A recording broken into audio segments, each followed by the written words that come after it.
hoping for peace, but your mind won't let you have it. The body slows down. The world grows quiet.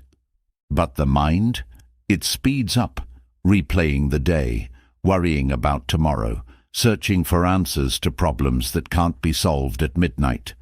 Most people think they need more sleep, but what they really need is a clearer mind before sleep, a mind free from clutter, free from loops of regret and anxiety, free from the need to control what was never in their control to begin with.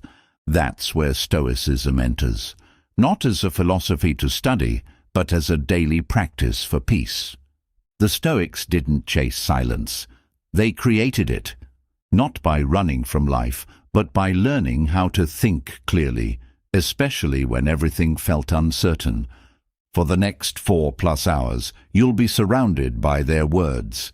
The calm logic of Marcus Aurelius, the firm compassion of Seneca, the disciplined resolve of Epictetus, voices that knew what it meant to carry heavy thoughts and how to put them down. As your body rests, your mind will begin to let go, not by force, but by understanding. You'll learn what to hold on to, and more importantly, what to release.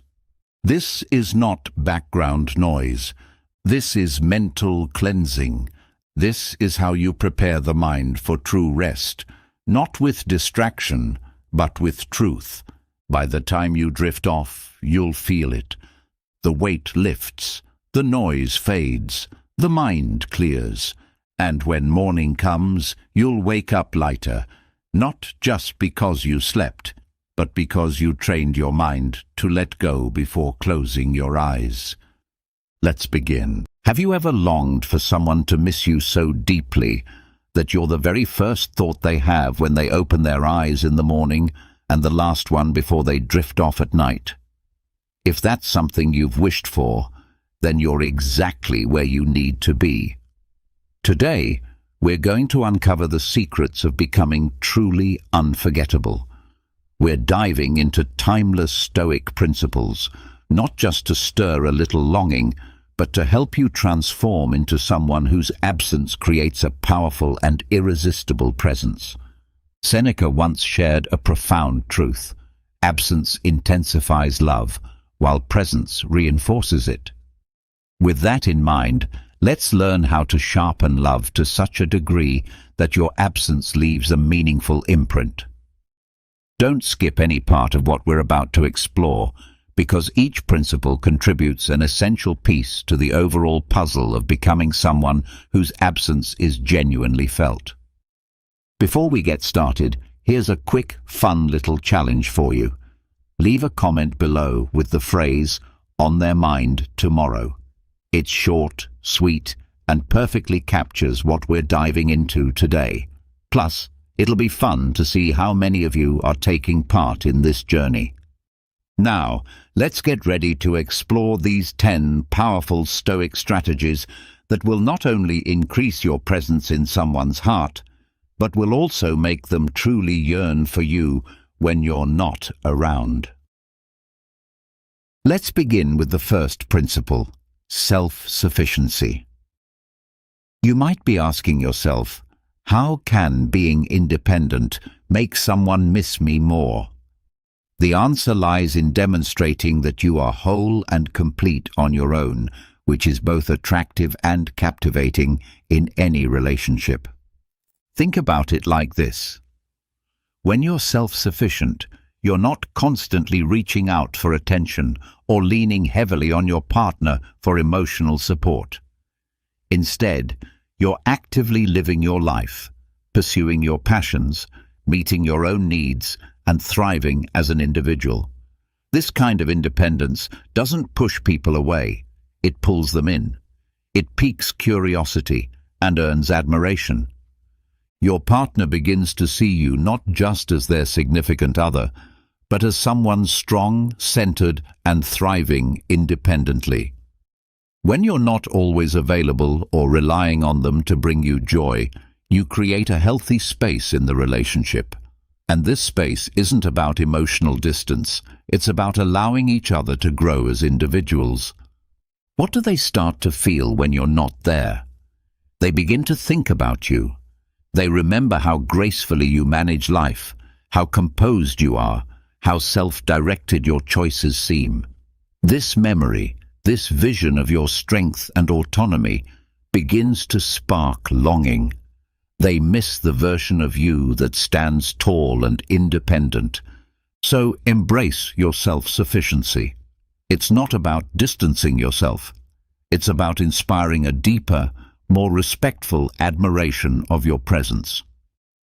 And as you cultivate that independence, don't be surprised if they find themselves thinking about you not just tomorrow, but for many tomorrows to come. Next comes emotional control. Now, you might think, control my emotions? I just want them to miss me. But here's the secret. Mastering your emotions is like having the reins of a powerful horse. It gives you the ability to guide the direction and tone of your relationships. Picture this. Every time you interact with them, you remain composed. Even when conversations take an unexpected turn or heat up, you hold your ground with calm. This kind of emotional balance doesn't just impress, it fascinates. Why? Because, as Marcus Aurelius wisely said, you have control over your mind, not external events. Recognize this, and you'll discover true strength.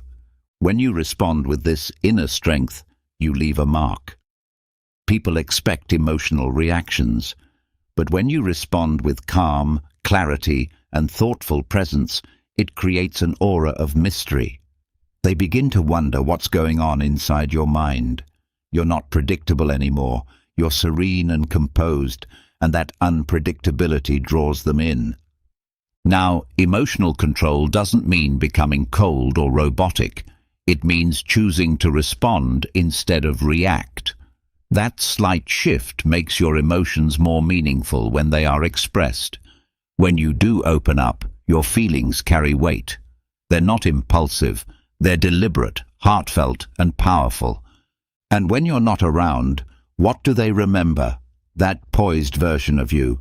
They recall how you made them feel safe, calm, intrigued. They long for the warmth behind your thoughtful affection. So keep your cool, stay grounded, and let them wonder. Maybe even leave behind a subtle hint, something that softly suggests, will you be thinking of me tomorrow? Because in love, mystery can be a powerful magnet. Now we come to intentional communication. Have you ever noticed how just a few well-chosen words can leave someone longing for your presence? This is the magic of speaking with purpose. Intentional communication is about being deliberate with your words, making sure everything you say adds depth, connection, and value. When you speak intentionally, you don't just talk, you craft. You choose language that resonates, that sparks thought, that invites connection. It's not about saying a lot, it's about saying what matters. Seneca once advised that we should speak so that we are invited to speak again. That's the heart of this principle, leaving them wanting more of your insight, more of your humor, more of your uniquely genuine voice. Now, imagine that each time you speak, you're doing so to build understanding, to enhance the moment, to offer something real. You're not just filling silence, you're shaping meaningful interaction. And when you're not present, your words linger. They echo in their memory. Your voice plays back in their mind, not just because of what you said, but because of how you made them feel. With this kind of thoughtful communication, you create emotional layers. They start reflecting on your conversations. They begin to miss not just talking to you, but hearing you. You've shown them depth and intention. You've shown them connection. So use your words wisely and with care. Make every exchange meaningful. It's not just the content, It's the way you deliver it that stays with them. Let your words be like gentle spells that leave them thinking, "What would they say now?" And just like that, you're on their mind, again and again. Now let's talk about the acceptance of absence. Here's a twist you might not expect. How can truly embracing time apart actually bring two people closer? It may sound like a contradiction, but here's the truth.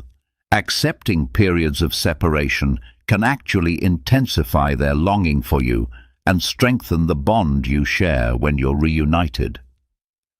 Let's look at it from this perspective. It's not just a matter of absence making the heart grow fonder. Absence builds anticipation, and with that, a deeper sense of appreciation. When you learn to accept and even treasure the moments when you're not together, you reveal a profound level of self-awareness and independence. It shows that you understand that real connection isn't measured by constant presence, but by the emotional strength of your bond. As Epictetus so powerfully put it, freedom is the only goal worth pursuing in life. Freeing yourself from the need to cling allows your relationship dynamics to evolve in the healthiest, most liberating way. Picture what this looks like in real life. Instead of constantly texting or checking in when you're apart, you intentionally allow space to exist. You give the silence room to breathe and, in doing so, invite curiosity. You let a bit of mystery grow. Suddenly, you're no longer just a routine part of their daily life. You become the moment they eagerly anticipate. The acceptance of absence teaches you to move with the natural rhythm of closeness and solitude. It encourages you to enjoy your own company and cherish your individuality. And that kind of self-contentment, it's magnetic. So when you're together again after some time apart, the energy feels refreshed, the connection more alive, and the joy more intense. Let those quiet stretches apart do their work. They aren't voids, they're fertile grounds for growth and a deeper emotional pull. Let them feel your absence in such a way that they find themselves thinking about you more and more. When you come back together, the joy of reconnection becomes a vivid, cherished experience. Now let's explore mindfulness in interaction. How can being completely present when you're with someone create a longing for you when you're not there?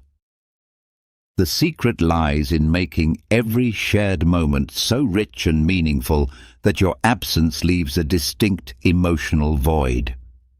Being mindful isn't just about being physically close. It's about being emotionally, mentally, and spiritually engaged.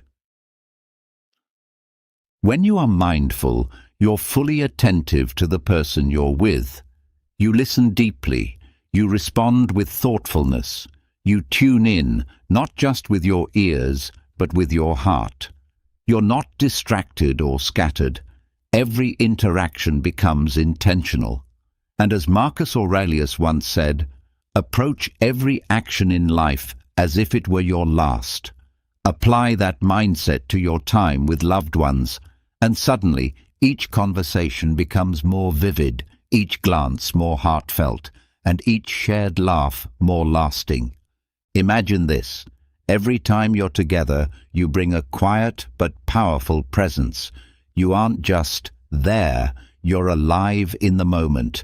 You're making every second count. This deep engagement plants seeds of emotional richness.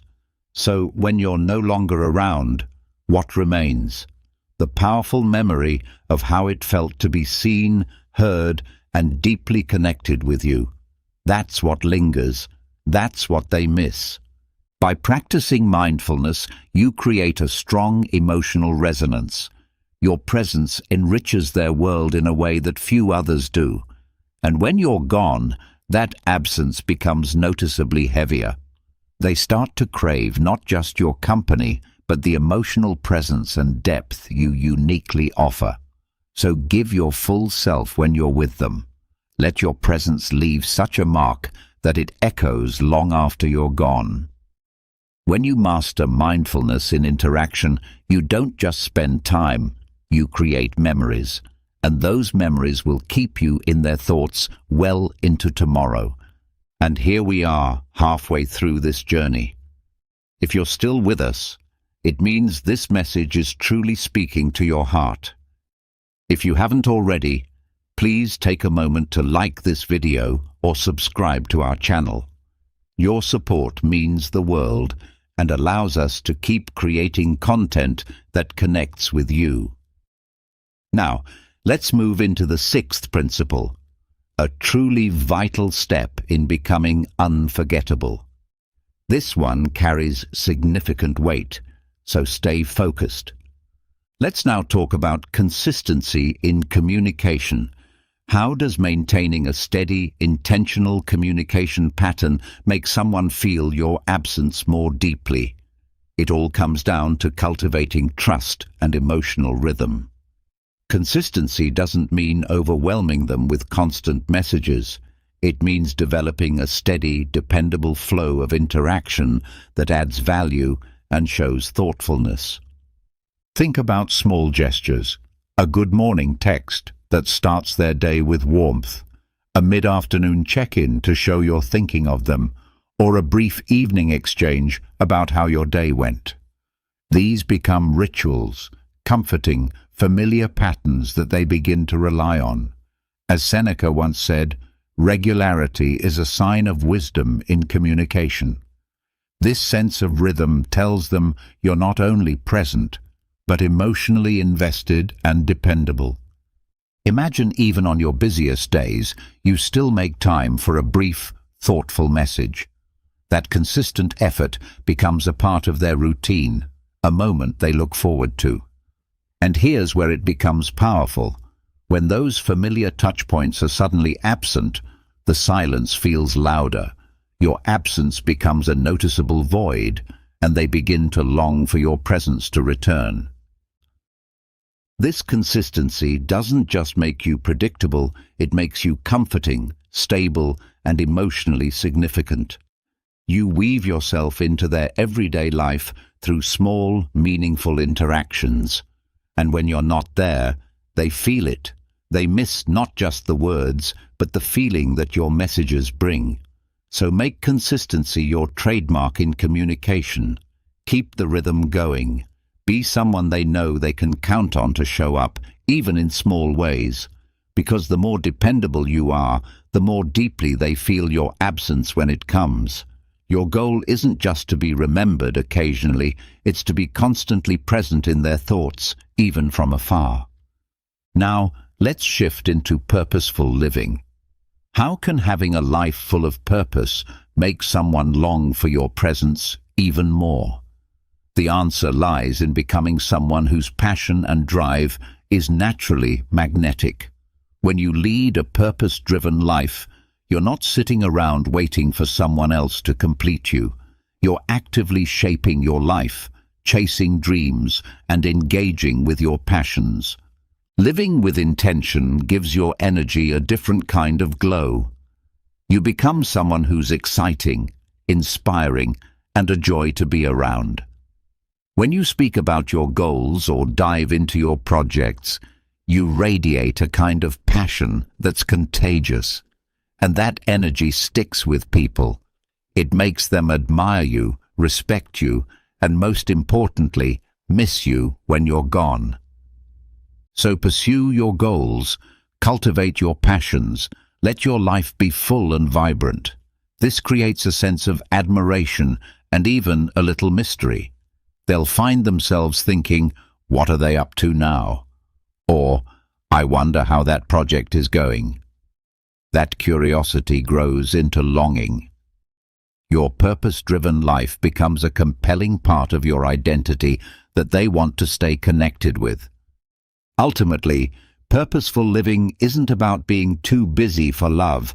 It's about being so inspired that your presence becomes something others crave. Your energy draws people in, and when you're not around, they miss not just your company, but the light you bring into their world. When you live with purpose, you're not simply waiting for someone else to occupy your time. You're actively pursuing your goals and making the most of each moment. Living with intention naturally enhances your appeal and mystique.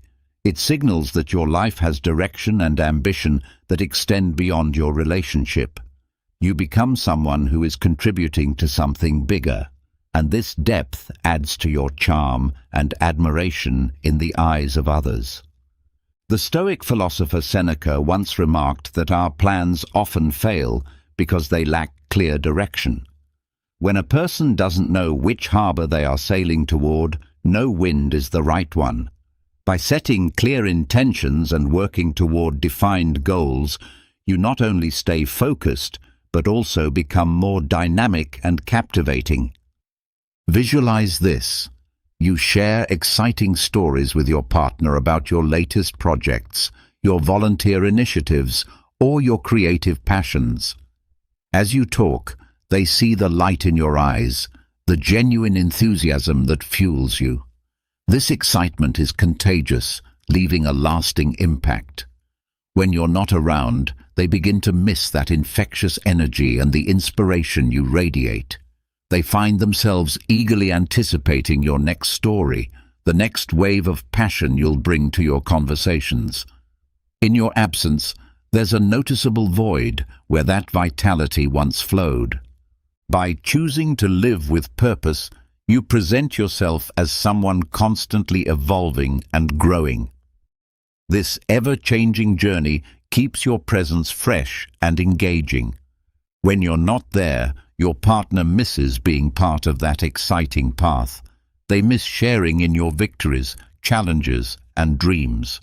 So lean into your passions and allow your purposeful life to become a shining example. Show them you're someone who cherishes life and is determined to make a meaningful impact.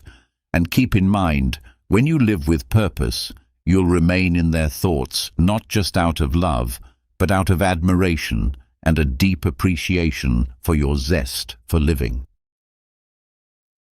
How does practicing emotional moderation make someone miss you more? It's about establishing a sense of balance and control in the emotional dynamic of the relationship. Thoughtful and restrained emotional expression adds depth and clarity to your interactions. By maintaining emotional moderation, you avoid overwhelming your partner, whether through intense declarations of love or outbursts of frustration. This Stoic approach empowers you to navigate relationship challenges with grace and emotional intelligence, elevating the quality of your emotional connection. Marcus Aurelius wisely observed that the best revenge is simply to be unlike the person who caused you harm. Applied to relationships, this suggests that rather than reacting impulsively or emotionally, you respond with calm, intentional words and actions. Imagine handling a disagreement with patience and clarity. You express your feelings in a genuine way, but not in a manner that feels overbearing or impulsive. This sense of emotional poise allows space for desire and thoughtfulness to grow. Your partner comes to understand that your feelings are real, not just fleeting reactions or emotional impulses. When you're not around, they begin to yearn for that emotional steadiness you bring. They miss the calm confidence in your presence and the way your expressions of love feel meaningful, not rushed or exaggerated. Emotional moderation doesn't mean shutting down or being cold. It means mastering your emotions instead of letting them master you. This inner strength is deeply attractive and cultivates a foundation of trust and admiration. Strive to strike a harmonious balance in how you share your emotions. In doing so, you'll enhance the richness of your interactions and become someone who leaves a lasting, peaceful presence in their life. Remember, in the rhythm of love, it's often the softest notes, the composed and quiet moments that echo the loudest and linger the longest. How does displaying resilience during hard times make someone miss you more? It's about showing that you're capable of navigating life's inevitable challenges with courage and grace, creating a sense of stability and comfort that your partner finds deeply reassuring. Resilience in adversity means facing hardships directly without collapsing under the weight of them. This ability to stand strong not only builds your own character, but also portrays you as someone dependable and unwavering, qualities that naturally draw others closer. Seneca, the Stoic philosopher, once said that a gem cannot be polished without friction, nor a person perfected without trials. This timeless truth highlights that overcoming difficulties not only strengthens you, but also makes you more admirable. Think about a situation where you're faced with significant personal challenges, and yet you stay composed and tackle your problems head-on. This measured response garners both respect and deep appreciation from your partner. They witness not just your ability to survive, but to thrive, and that memory lingers even when you're not physically with them. When you're away, the image of your resilience provides a comforting presence in their mind.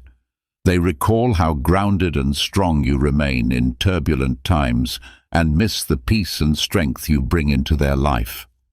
Resilience isn't simply about enduring hardship. It's about emerging from it stronger, with hope and determination intact. It's about maintaining a forward-moving mindset, seeking solutions, and not giving in to despair. This strength is incredibly attractive.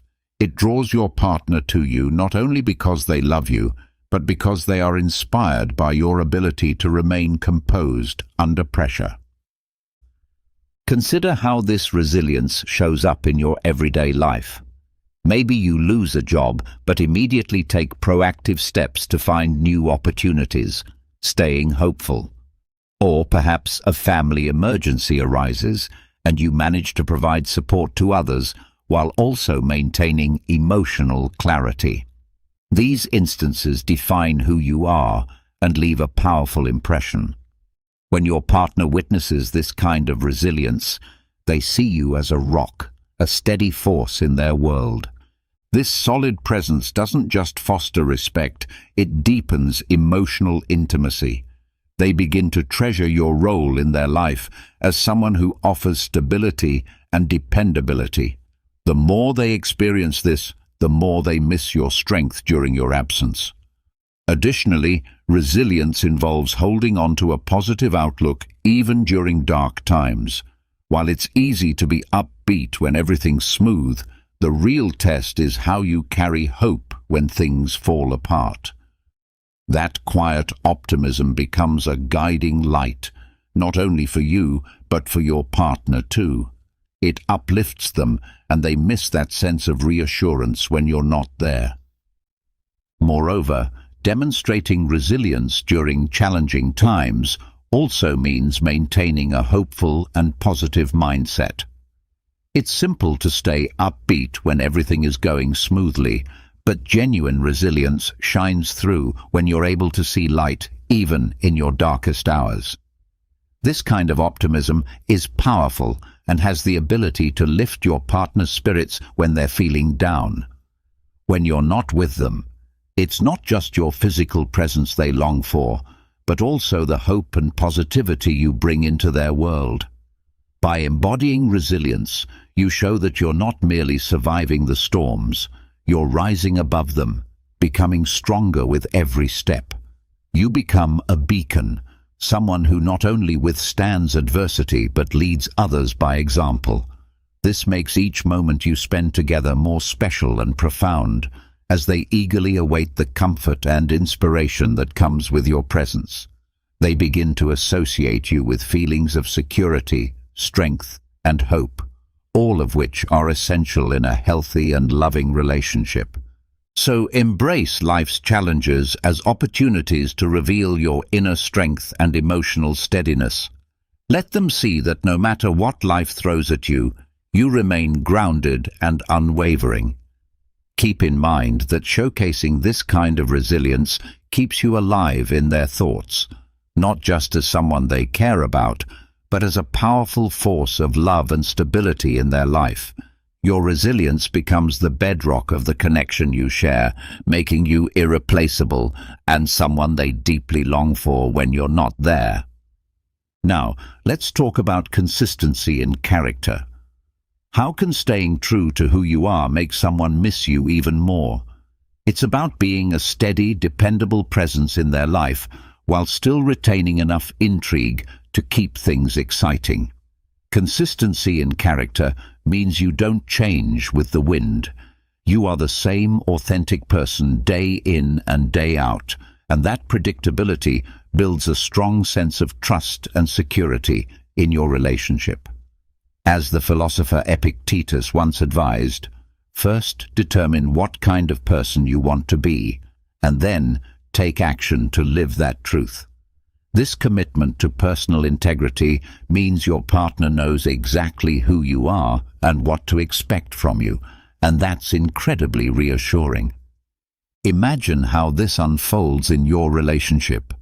You're someone who lives by your principles, follows through on your promises, and consistently treats your partner with respect and care. That kind of reliability doesn't just make you a great partner. It makes you someone they truly depend on and treasure.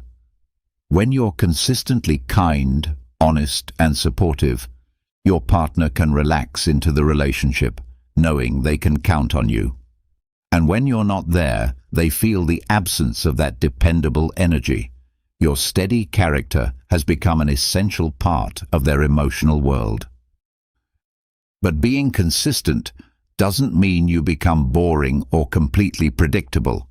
There's still plenty of room for fun, spontaneity, and surprise. It could be a spontaneous date night, a small but thoughtful gift, or a funny message that brightens their day. These little surprises layered on top of your solid foundation keep the connection alive and dynamic. You become the best of both worlds, reliable and exciting. Think about the deeper impact of maintaining this consistency in values and behavior.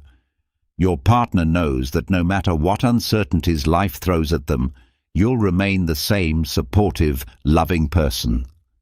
That kind of stability is rare and precious. And when you're not around, it's this steady presence they miss, the one who brings calm, love, and reliability into their life. But the occasional dose of spontaneity ensures that the relationship doesn't fall into routine. It's like keeping the fire burning steadily while also adding a spark now and then to make it dance. Maybe you plan a surprise weekend away or leave a heartfelt note for them to find. These small acts show that you're not just consistent, you're also capable of delighting them in unexpected ways. This thoughtful combination ensures they look forward to both your grounding presence and the joy you bring through these delightful moments. They don't just miss your constancy, they miss the energy, creativity, and joy that you inject into their life. So, let consistency in your character be the strong, dependable core of who you are. And every now and then, let a spark of spontaneity bring excitement and fun to the relationship. This blend makes you someone who isn't just missed for being solid and trustworthy, but also anticipated for the little surprises that make life beautiful. Being on their mind tomorrow means building a relationship rooted in trust but kept vibrant by moments of wonder and joy. Your partner will admire the stability you offer and look forward to the unexpected happiness you bring. In closing, fully embrace the importance of character consistency while leaving room for moments of playful unpredictability. It's this special mix that makes you unforgettable and deeply missed. Your partner will treasure the dependable foundation you provide and look forward to the exciting little things you do to keep love fresh and alive. This dynamic ensures that you're not just remembered, but deeply cherished, always occupying a special place in their heart and thoughts. Before you head out, make sure to give this video a thumbs up if you enjoyed it, and hit that subscribe button if you haven't already. Be part of our community here at Power Stoic Habits, where we dive into powerful lessons on how Stoicism can enrich your daily life. And hey, I'd love to hear from you. Drop a comment below and type "on their mind tomorrow" to show you're committed to becoming someone who's not just remembered today, but every day. It's a simple, fun way to affirm your journey, and who knows, your comment might just be the first thing someone thinks about when they wake up tomorrow. Your support helps us grow and reach more people who could use the wisdom of these timeless Stoic teachings. It also lets me see who's really putting these ideas into practice and transforming their relationships with purpose and heart. Thanks for watching, and always remember to keep those Stoic values close, stay grounded in your truth, and let your character be your compass. With these principles guiding you, you won't just be remembered, you'll be impossible to forget. Becoming someone who is missed is about enriching your own life and becoming the kind of person who leaves a lasting impression. Every principle we explored today is a step toward building richer, more enduring relationships that can stand the test of time. Until we meet again, keep cultivating the habits that make your life not only valuable, but truly unforgettable. Stay strong, stay resilient, and let your unique Stoic grace shine through every interaction. Your path to becoming someone who's deeply missed starts now, and I can't wait to see how you make it real. Take care, and I'll see you in the next video. I want to talk to you about 10 powerful Stoic habits that, if you truly apply them, have the potential to solve 95% of your life's problems. Yes, that's how transformative they are. Have you ever wondered how some people manage to remain calm, composed, and emotionally grounded even when life throws them into chaos? The secret for many of them lies in Stoicism. This ancient philosophy has helped countless individuals find clarity and inner peace. And here's the good news: it's not reserved for scholars or Roman emperors. Its principles are practical, timeless, and incredibly relevant, no matter what era we live in. Best of all, you don't need a philosophy degree to understand or implement them in your life. Let's begin with one of the most essential foundations of Stoicism: learning to control what you can and accepting what you cannot. This is the first Stoic habit, mastering the dichotomy of control. At its core, this habit teaches us to direct our attention toward what lies within our power while letting go of the things that don't. Embracing this wisdom can dramatically reshape the way we approach our problems and challenges. Epictetus, one of the most influential Stoic philosophers, once said, "It's not the events themselves that disturb us, but our judgments about them." This simple yet profound insight reveals a powerful truth. What often causes us stress isn't the situation itself, but how we interpret it and respond to it. Let's take a common scenario: being stuck in traffic. It's a situation that most of us find frustrating. But think about it. Traffic, in and of itself, doesn't hold any real power over you. The frustration arises from your response to it. Maybe you start panicking about being late or feeling like your time is being wasted.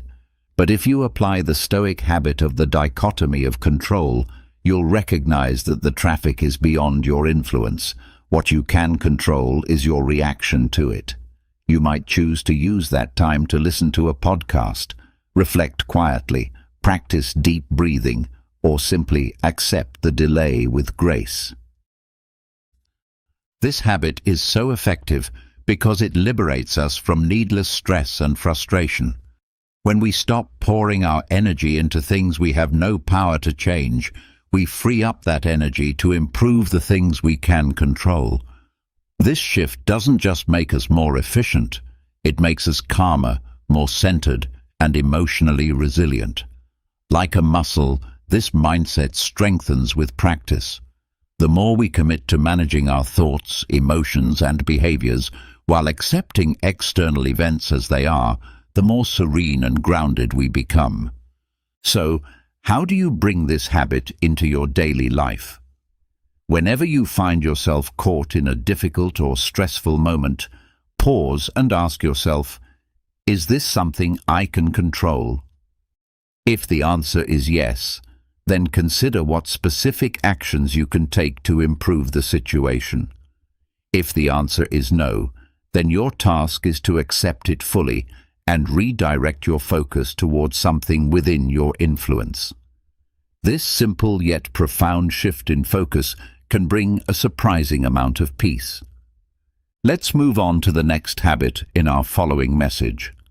But for now, take a moment to reflect on the dichotomy of control. Start practicing the art of letting go of what's beyond your reach and anchoring your energy in what you can change. You might be amazed at the calm and power you begin to uncover through this one principle alone. Now let's explore another crucial habit: the practice of mindfulness and being fully present in the moment. This is the second Stoic habit, cultivating awareness of the now. It may sound like a modern trend or something associated with meditation, but the truth is, the Stoics were emphasizing this way of thinking centuries ago. Marcus Aurelius, in his famous Meditations, wrote, "Confine yourself to the present." That line is a gentle yet firm reminder that life only truly happens in the present. The past is gone, and the future isn't here yet. All we ever really have is now. Why is living in the present so important? Because it's the only place where we can truly experience life. When we're present, we're more alive, more connected, and more capable of navigating challenges with clarity and grace. Consider how often your body might be in one place while your mind is elsewhere. Maybe you're at work thinking about a past mistake, or spending time with loved ones, but worrying about what might go wrong tomorrow. When that happens, you're not truly experiencing the moment you're in. You're missing out, not just on the joy, but also on the peace that the present moment offers. Mindfulness helps bring us back. It teaches us to engage fully with what's happening both around us and within us. This doesn't mean we ignore the past or neglect the future. It simply means we don't get trapped in them. We learn to observe, to be aware, and to respond with intention rather than reacting on autopilot. This habit works because it gives us clarity. When we're present, we can see things more clearly, including our own thoughts and emotions. This awareness allows us to make more thoughtful, reflective choices instead of impulsive or emotional ones. Being in the moment also opens us up to appreciating life's simple pleasures, things we often overlook when we're distracted or preoccupied. And that appreciation, in turn, nurtures our happiness and sense of well-being. So, how can you begin to practice mindfulness in your everyday life? Here are a few practical ways to start anchoring yourself in the present. Start with conscious breathing. Take a few minutes each day to simply bring your attention to your breath. Notice the way the air flows in and out of your body. This simple act of awareness can help quiet your mind and bring you back into the present moment. Another helpful practice is observation without judgment. When you find yourself in a situation, Try to simply observe it without labeling it or forming an opinion. Just notice what's happening without adding your interpretations or emotional reactions. Bring mindfulness to everyday tasks, whether it's washing dishes, taking a walk, or eating a meal. Do it with your full attention. Feel the water run through your fingers. Be aware of every step you take, or savor each bite of your food. By weaving these small habits into your daily life, you will gradually notice a shift in your ability to stay grounded in the present and find more joy in everyday moments. Now let's explore another foundational Stoic habit: practicing virtue. This is one of the central pillars of Stoic philosophy. In the Stoic sense, virtue means living a life of moral excellence, guided by the four cardinal principles: wisdom, courage, justice, and temperance. According to the Stoics, virtue is the only true good. They didn't view virtue as a lofty or abstract concept, but as a practical, everyday discipline. To practice virtue is to act with integrity, to do what's right, even when it's inconvenient or challenging, and to live in alignment with your deepest values. Why is the practice of virtue so essential? Because it allows us to live in harmony with ourselves and with others. It gives us an inner compass that helps us navigate difficult decisions and remain firm in our principles. Imagine a situation where someone treats you unfairly.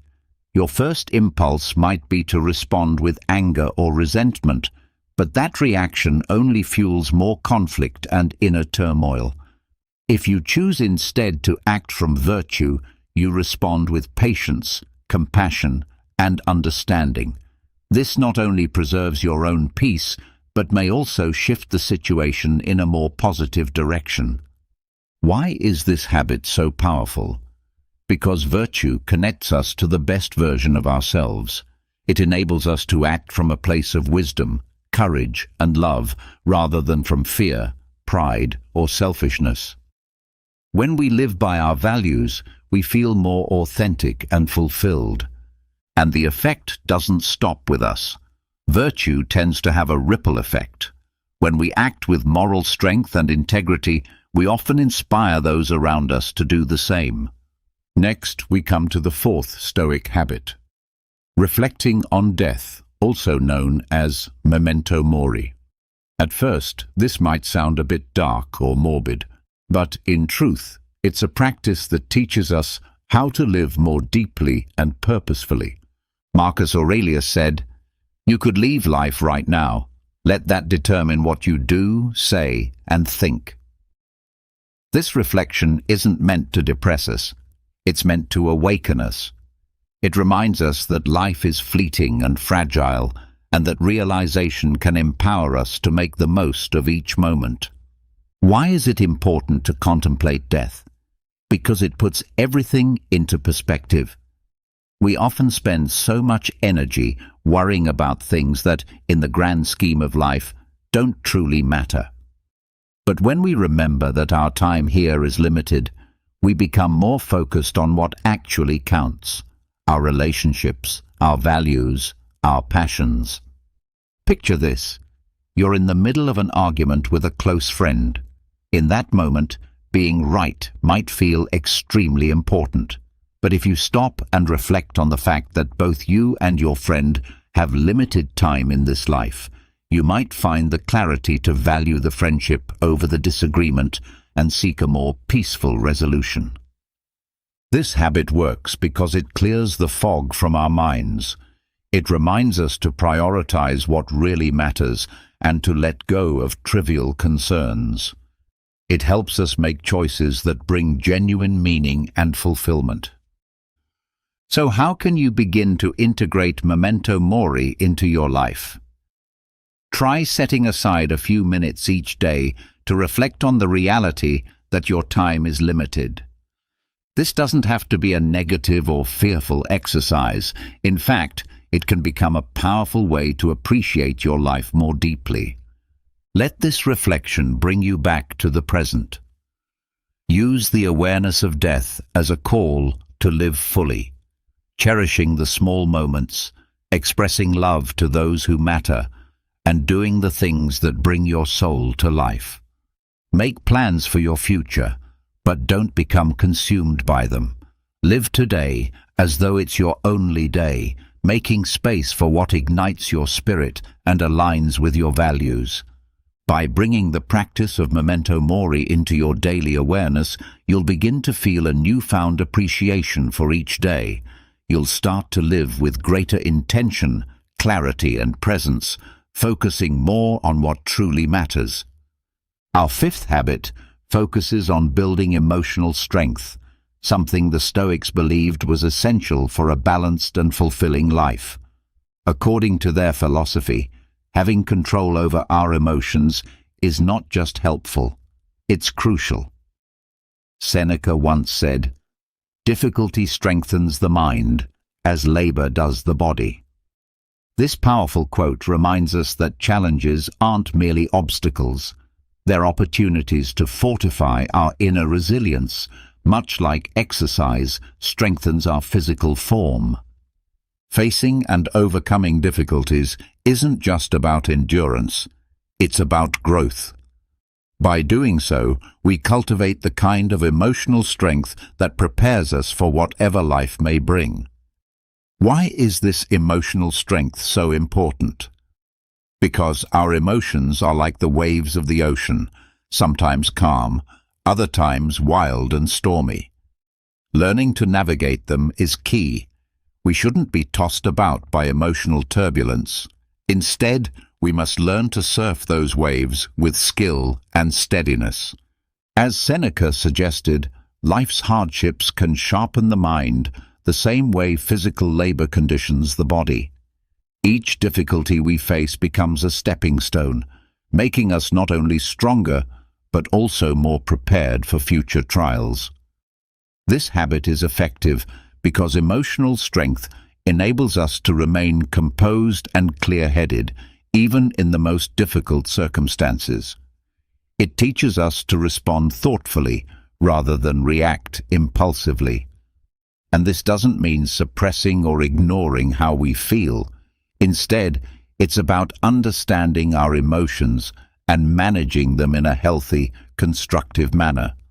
So how can you begin to build this kind of emotional strength in your everyday life? One important step is learning to recognize your emotions. Awareness is the first key to mastering them.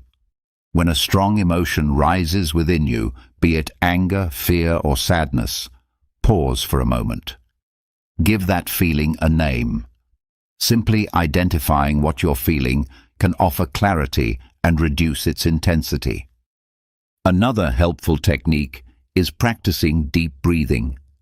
Deep, intentional breaths are a simple yet powerful way to calm your mind and body. Whenever a strong emotion begins to take control, take a moment to pause and breathe deeply. This can center you and restore a sense of calm. Reflection is equally important. Before reacting to a situation, take a moment to ask yourself, how do I want to respond?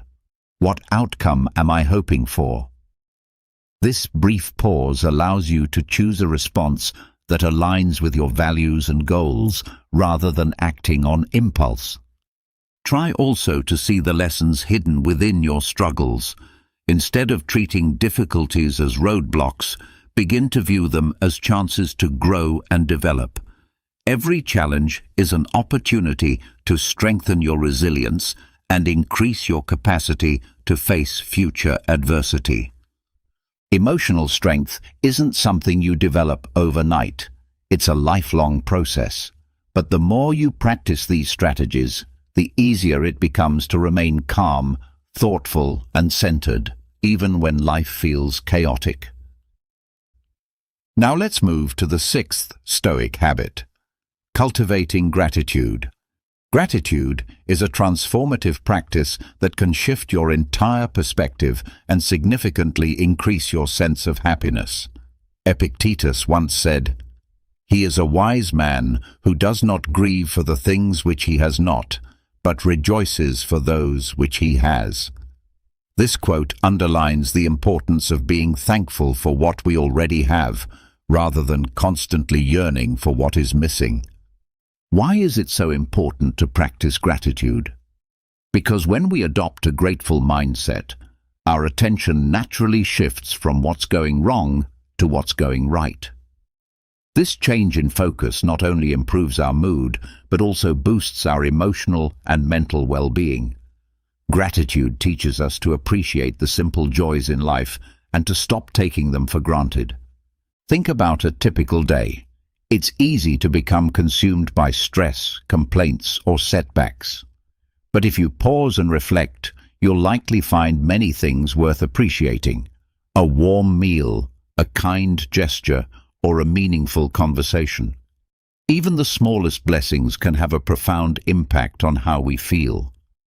This habit is effective because gratitude grounds us in the present moment and helps us to value the good that already exists in our lives. It enhances our sense of well-being, fosters satisfaction, and brings a deeper awareness to the richness of our daily experiences. Practicing gratitude consistently can even improve our relationships and make us more resilient when life gets tough. So, how can you begin cultivating gratitude in your daily routine? One approach is to keep a gratitude journal. Each day, write down at least 3 things you're thankful for. They don't have to be grand or life-changing. What matters is that you acknowledge and appreciate them. Another powerful step is expressing your gratitude to others. Take the time to thank the people around you. It can be a simple verbal thank you or a written note expressing your appreciation. Doing so not only strengthens your relationships, but also creates a more positive and supportive environment for everyone involved.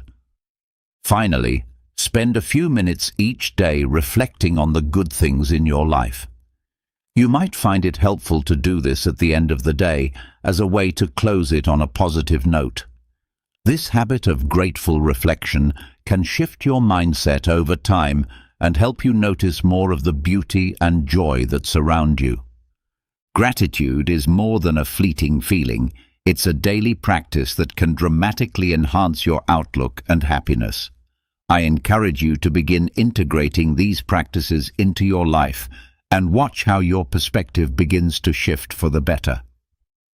Now, let's move on to the 7th Stoic habit, keeping life simple. In a world that often glorifies excess and complexity, the practice of simplicity offers a quiet kind of power. The Stoics believed that true peace and clarity are found not in accumulation, but in letting go of what is unnecessary. They taught that it is better to live with little and have peace of mind than to possess much and be burdened by worry. This timeless wisdom serves as a reminder that a cluttered life, whether materially or mentally, can cloud our inner peace. Simplicity allows us to focus on what truly matters, bringing a sense of calm and contentment that can't be found in endless striving. Choosing simplicity doesn't mean living without joy or beauty. It means being intentional about what we allow into our lives. It's about clearing away the noise so we can hear our own thoughts, follow our values, and live with greater purpose. This habit of simplicity is a path to freedom, a freedom from the constant pressure to keep up, to accumulate, to impress. And in that freedom, we discover peace. Having little with peace of mind is far better than having much with worry. This powerful quote reminds us that a fulfilling life doesn't depend on an abundance of possessions, complicated routines, or constant activity. In fact, true happiness often emerges from a life of simplicity. But why is simplicity so important? Because it gives us clarity. Simplicity frees us from unnecessary distractions and noise, allowing us to concentrate on what genuinely matters. It reduces stress and makes room for the things that bring us true joy. Imagine having fewer possessions to maintain and fewer obligations to manage. That kind of lifestyle offers more freedom, more space, and more peace to truly enjoy life. When we strip away the unnecessary, we begin to appreciate what we do have even more deeply. This is why the habit of embracing simplicity works so well. It removes the clutter from our lives and minds, helping us focus on our values and priorities. It lets us live with intention, which not only eases stress, but significantly boosts our sense of satisfaction and inner peace. So how can you begin living more simply in your daily life? Start by regularly decluttering your belongings. Let go of anything that doesn't serve a purpose or bring you joy. Keep only what is useful or truly meaningful to you. Simplify your schedule as well.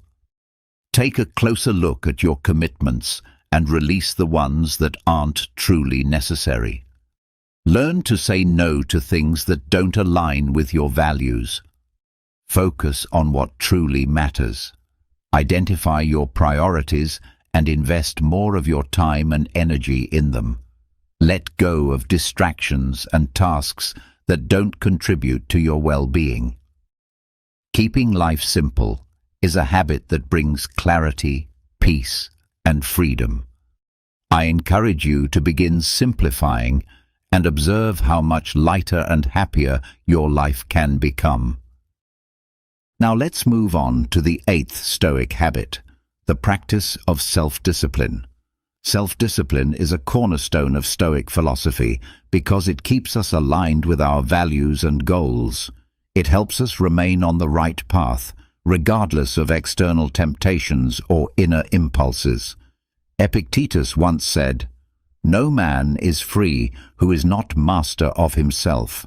This quote captures the essence of self-discipline. It is through mastering ourselves that we attain real freedom. When we have control over our thoughts and actions, we're able to make deliberate choices that reflect who we truly want to be. Practicing self-discipline is important because it allows us to resist temptations and distractions that can derail our progress. It helps us maintain focus and persevere even when challenges arise. Think about someone trying to improve their health. Without self-discipline, it's easy to indulge in unhealthy foods or skip workouts. But with discipline, that person can stay committed to their health goals even when it's tough or inconvenient. This habit is effective because self-discipline gives us authority over our decisions. It enables us to act in ways that reflect our long-term values rather than our short-term impulses. The result is a deeper sense of satisfaction and a greater chance of achieving success over time. So how can you cultivate self-discipline in your everyday life? Begin by setting clear goals. Define what you want to accomplish and break it down into achievable steps. This gives you a sense of direction and a clear target to aim for.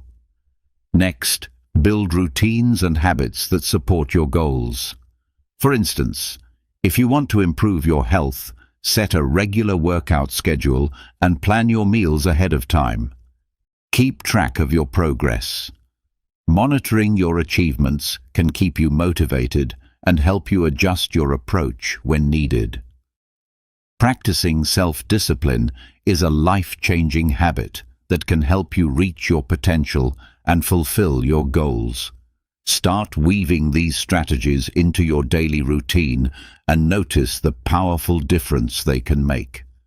Now we move to the 9th Stoic habit. Embrace resilience. Resilience is the strength to recover from hardship and continue forward with courage and determination. Marcus Aurelius once said, "The rock is struck and remains. The hammer is worn by it." This quote beautifully illustrates the nature of resilience. Like the rock that endures the repeated blows of the hammer, we too must learn to stay strong in the face of life's challenges. Embracing resilience is vital because life is full of difficulties and unexpected events. Without resilience, it's easy to become overwhelmed or discouraged when things go wrong. But when we develop resilience, we're able to face life's storms with inner strength. Think of a tree caught in a violent wind. Its branches may bend or even break, but the tree remains standing. In the same way, resilient people withstand adversity and continue to grow, even when shaken by life's hardships. This habit works because resilience provides the strength and determination to keep going. It helps us reframe challenges as opportunities for learning and personal growth. Resilience also equips us to deal with setbacks without losing hope or direction. It empowers us to bounce back, often stronger than before. Embracing resilience doesn't mean avoiding pain. It means enduring it with grace and using it as a stepping stone. Life will test you, but with resilience, you can rise above every setback. Keep pressing forward, knowing that every storm you survive builds your strength. Moreover, resilience empowers us to maintain a hopeful and optimistic outlook even in the midst of hardships. It helps us approach adversity not with despair, but with a sense of possibility. So, how can you begin to cultivate resilience in your everyday life? One powerful way is to foster a positive mindset. Keeping a positive attitude and deliberately looking for the silver lining in every situation allows you to view challenges not as roadblocks, but as opportunities for growth and learning. Another essential step is to strengthen your relationships. Surround yourself with people who uplift, support, and encourage you. Meaningful connections with others can provide the emotional strength you need when facing tough times. These relationships act as a safety net, offering comfort, motivation, and perspective during moments of hardship. Equally important is taking care of yourself. Prioritize your physical and emotional well-being. Eat nourishing foods, engage in regular physical activity, and ensure you give yourself enough time to rest and recharge. Caring for your body and mind builds the foundation for emotional strength and resilience. Embracing resilience as a way of life enables you to face adversity with courage and determination. I encourage you to begin practicing these strategies and observe how they influence your ability to navigate life's difficulties with greater strength and resolve. Now let's move on to Stoic Habit 10. Act with purpose. The 10th Stoic habit centers around the principle of acting with clear intention. The Stoics firmly believed that every action we take should be deliberate and rooted in our deepest values. Seneca captures this idea powerfully when he says that life is like a play. It's not about how long it lasts, but how well it's performed. This quote reminds us that the length of our life is less important than the quality and purpose with which we live it. Why is it so important to act with purpose? Because when our actions are guided by our values and aligned with our goals, we live more meaningfully and authentically. Living with purpose allows us to make the most of our time and energy, giving our life a clear direction. Picture yourself steering a ship. Without a clear destination, you risk drifting aimlessly, wasting valuable time and effort. But if you have a clear destination and every action you take moves you closer to it, your journey becomes not only more efficient, but also more fulfilling. This habit is powerful because acting with purpose brings focus and clarity. It helps us to prioritize our time, our energy, and our efforts. It also enables us to make wiser choices, consistently moving us closer to the life we want to build. Living in alignment with our values gives us a deep sense of integrity and inner peace, reinforcing our sense of purpose. So how can you begin to act with purpose in your daily life? Start by taking time to identify and define your core values and personal goals. Reflect on what truly matters to you. When you are clear about what you value and what you hope to achieve, you naturally gain a sense of direction and meaning.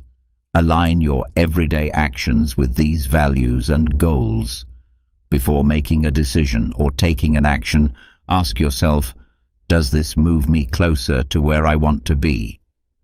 It is also helpful to regularly evaluate and adjust your course. Take time to check in with yourself, review your progress, and make changes when needed. This consistent reflection ensures that you remain on the right path and can adapt when circumstances change. Acting with purpose is a transformative habit. It can help you reach your goals more efficiently and lead a life that feels more authentic and intentional.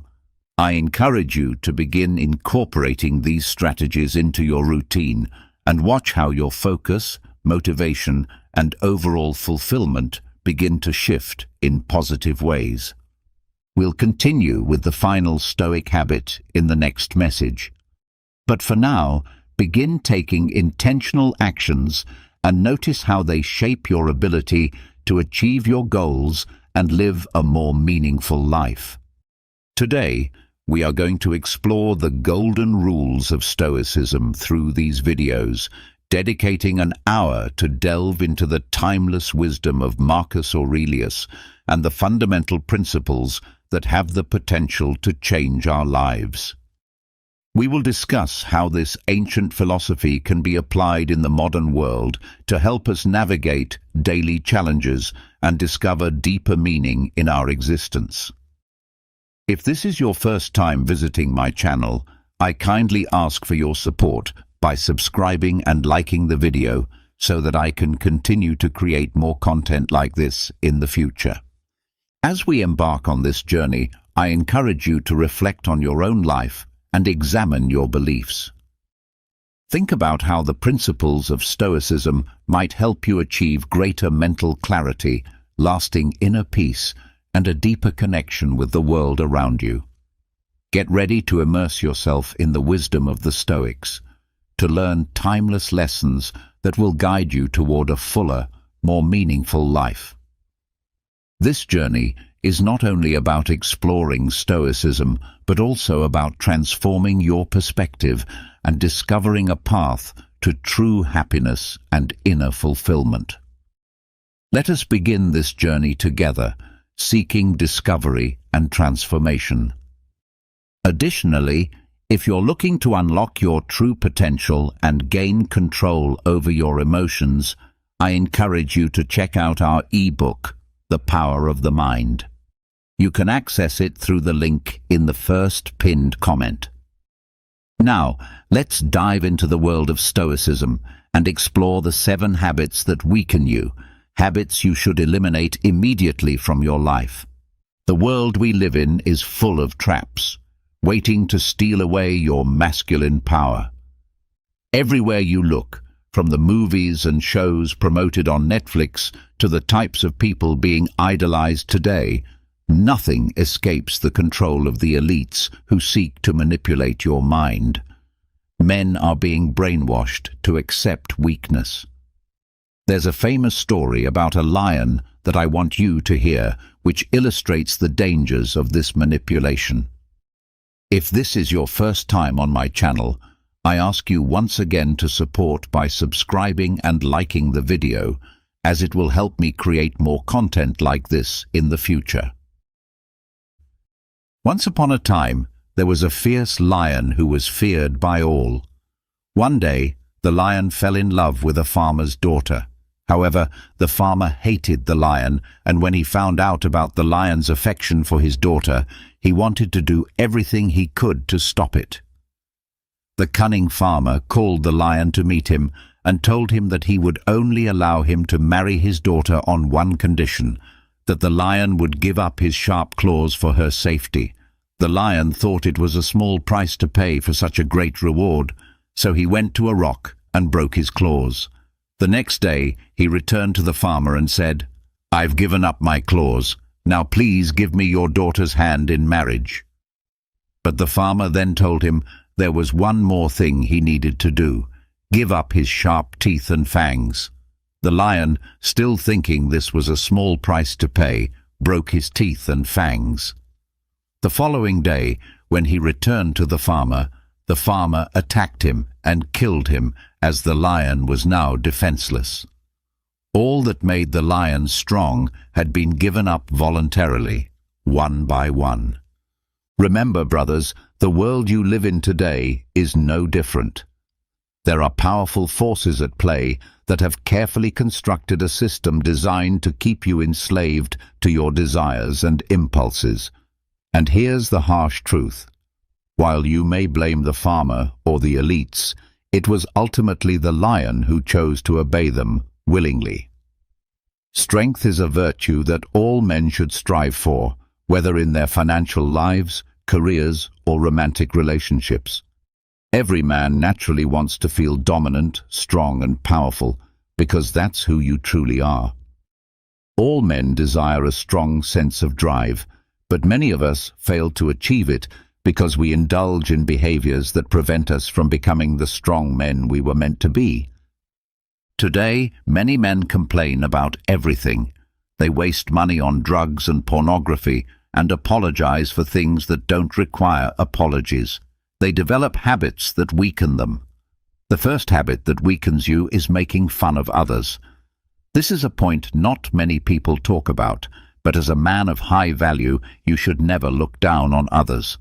By belittling others, you may think you are elevating your own status, but in reality, you are showing insecurity and disrespect. This is a crucial aspect, often overlooked when discussing authentic masculinity. Perhaps you've heard the example of the bucket of crabs. When one crab tries to escape, the others pull it back down.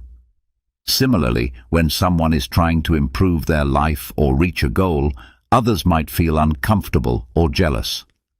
This type of attitude is neither constructive nor honorable. If you find yourself making fun of others, remember that you are actually beneath them. Of course, this doesn't mean you shouldn't correct others when necessary, but you should do so with respect and without malice.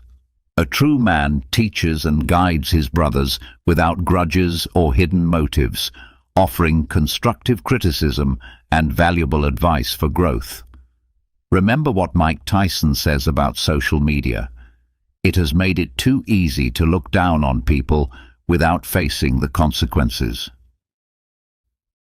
The second habit that weakens you is failing to accept responsibility. Returning to the story of the lion and the farmer's daughter, the reason the lion ultimately loses everything is that he forgot his responsibility. His responsibility was to live like a lion, to keep his sharp claws, which were part of what made him a lion. But he chose to abandon that responsibility. The same happens in your life. Embrace your responsibilities with pride. Responsibilities are not burdens, but an essential part of who we are. I want you to repeat after me. I will honor my responsibilities with pride, because they are what make me a man. The day you choose to escape your responsibilities is the day you abandon your masculinity. Memorize this quote. The price of greatness is responsibility.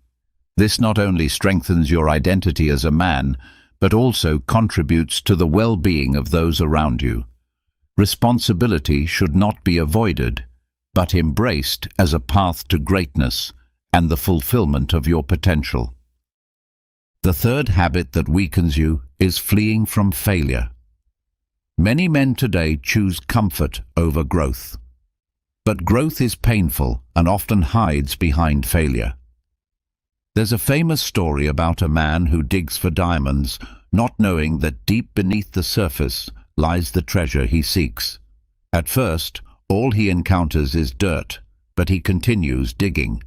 After hours or even days, he finally uncovers the diamonds. Remember, brothers, failure is not the end. If you view failure as the end, you will never succeed at anything. Think about anything worth having.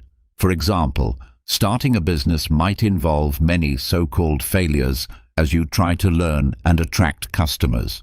But if you stay in the game and don't run from these temporary setbacks, you will eventually grow. The same applies to relationships. When you first approach women, you may seem awkward or unsure, but success lies behind these temporary failures.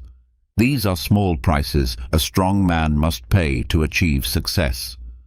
We are often taught as children to be ashamed of our mistakes and failures and to justify them by blaming others.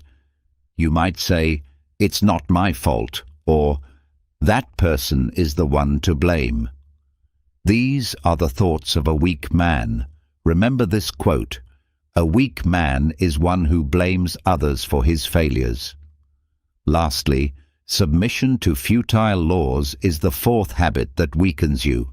A coward always aligns with the majority, even when their views are clearly incorrect. The most troubling part of this is that even a man of high value, who should be standing firm in his own beliefs, submits to these pointless and damaging laws and societal norms. A man of high value, however, takes the time to examine and critically assess everything before making decisions. Today's society has conditioned us to avoid judgment, to conform to the belief that we should never judge or act in certain ways, but this mentality is spiraling out of control.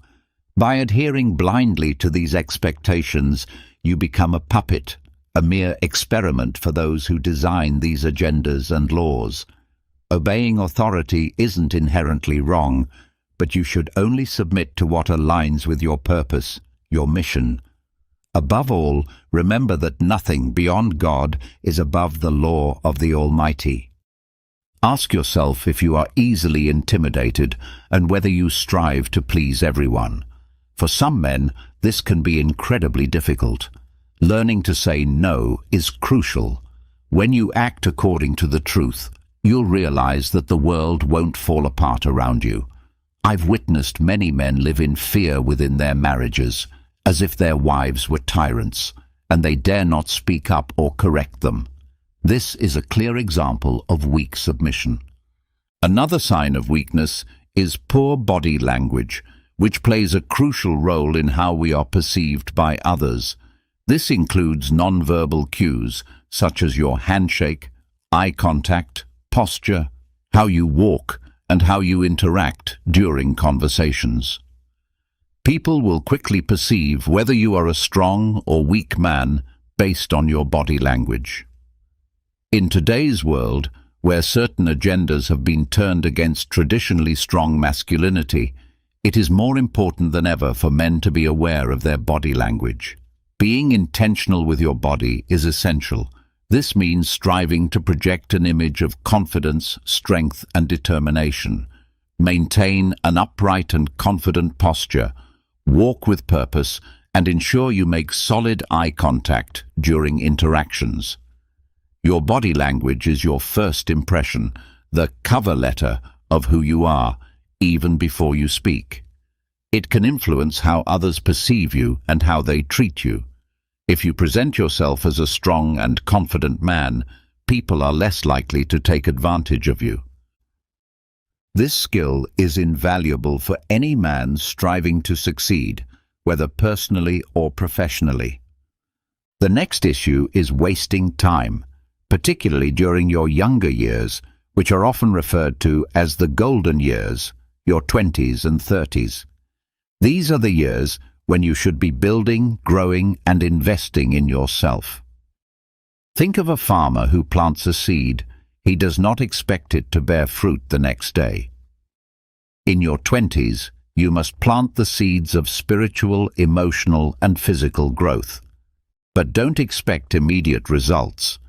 Just keep sowing, and before you know it, you'll have cultivated a forest of achievements that will attract the right opportunities. When I say so, I mean you must challenge yourself. This doesn't mean overworking yourself to exhaustion, but rather taking advantage of the energy and opportunities available to you at a young age. You may feel like you're missing out on social opportunities, but resist that temptation. You may not fully understand the importance of this now, but as you age, you'll be grateful for the choices you made. Solomon, the wisest man to ever live, had this to say about youth. "Rejoice, O young man, in your youth, and let your heart cheer you in the days of your youth.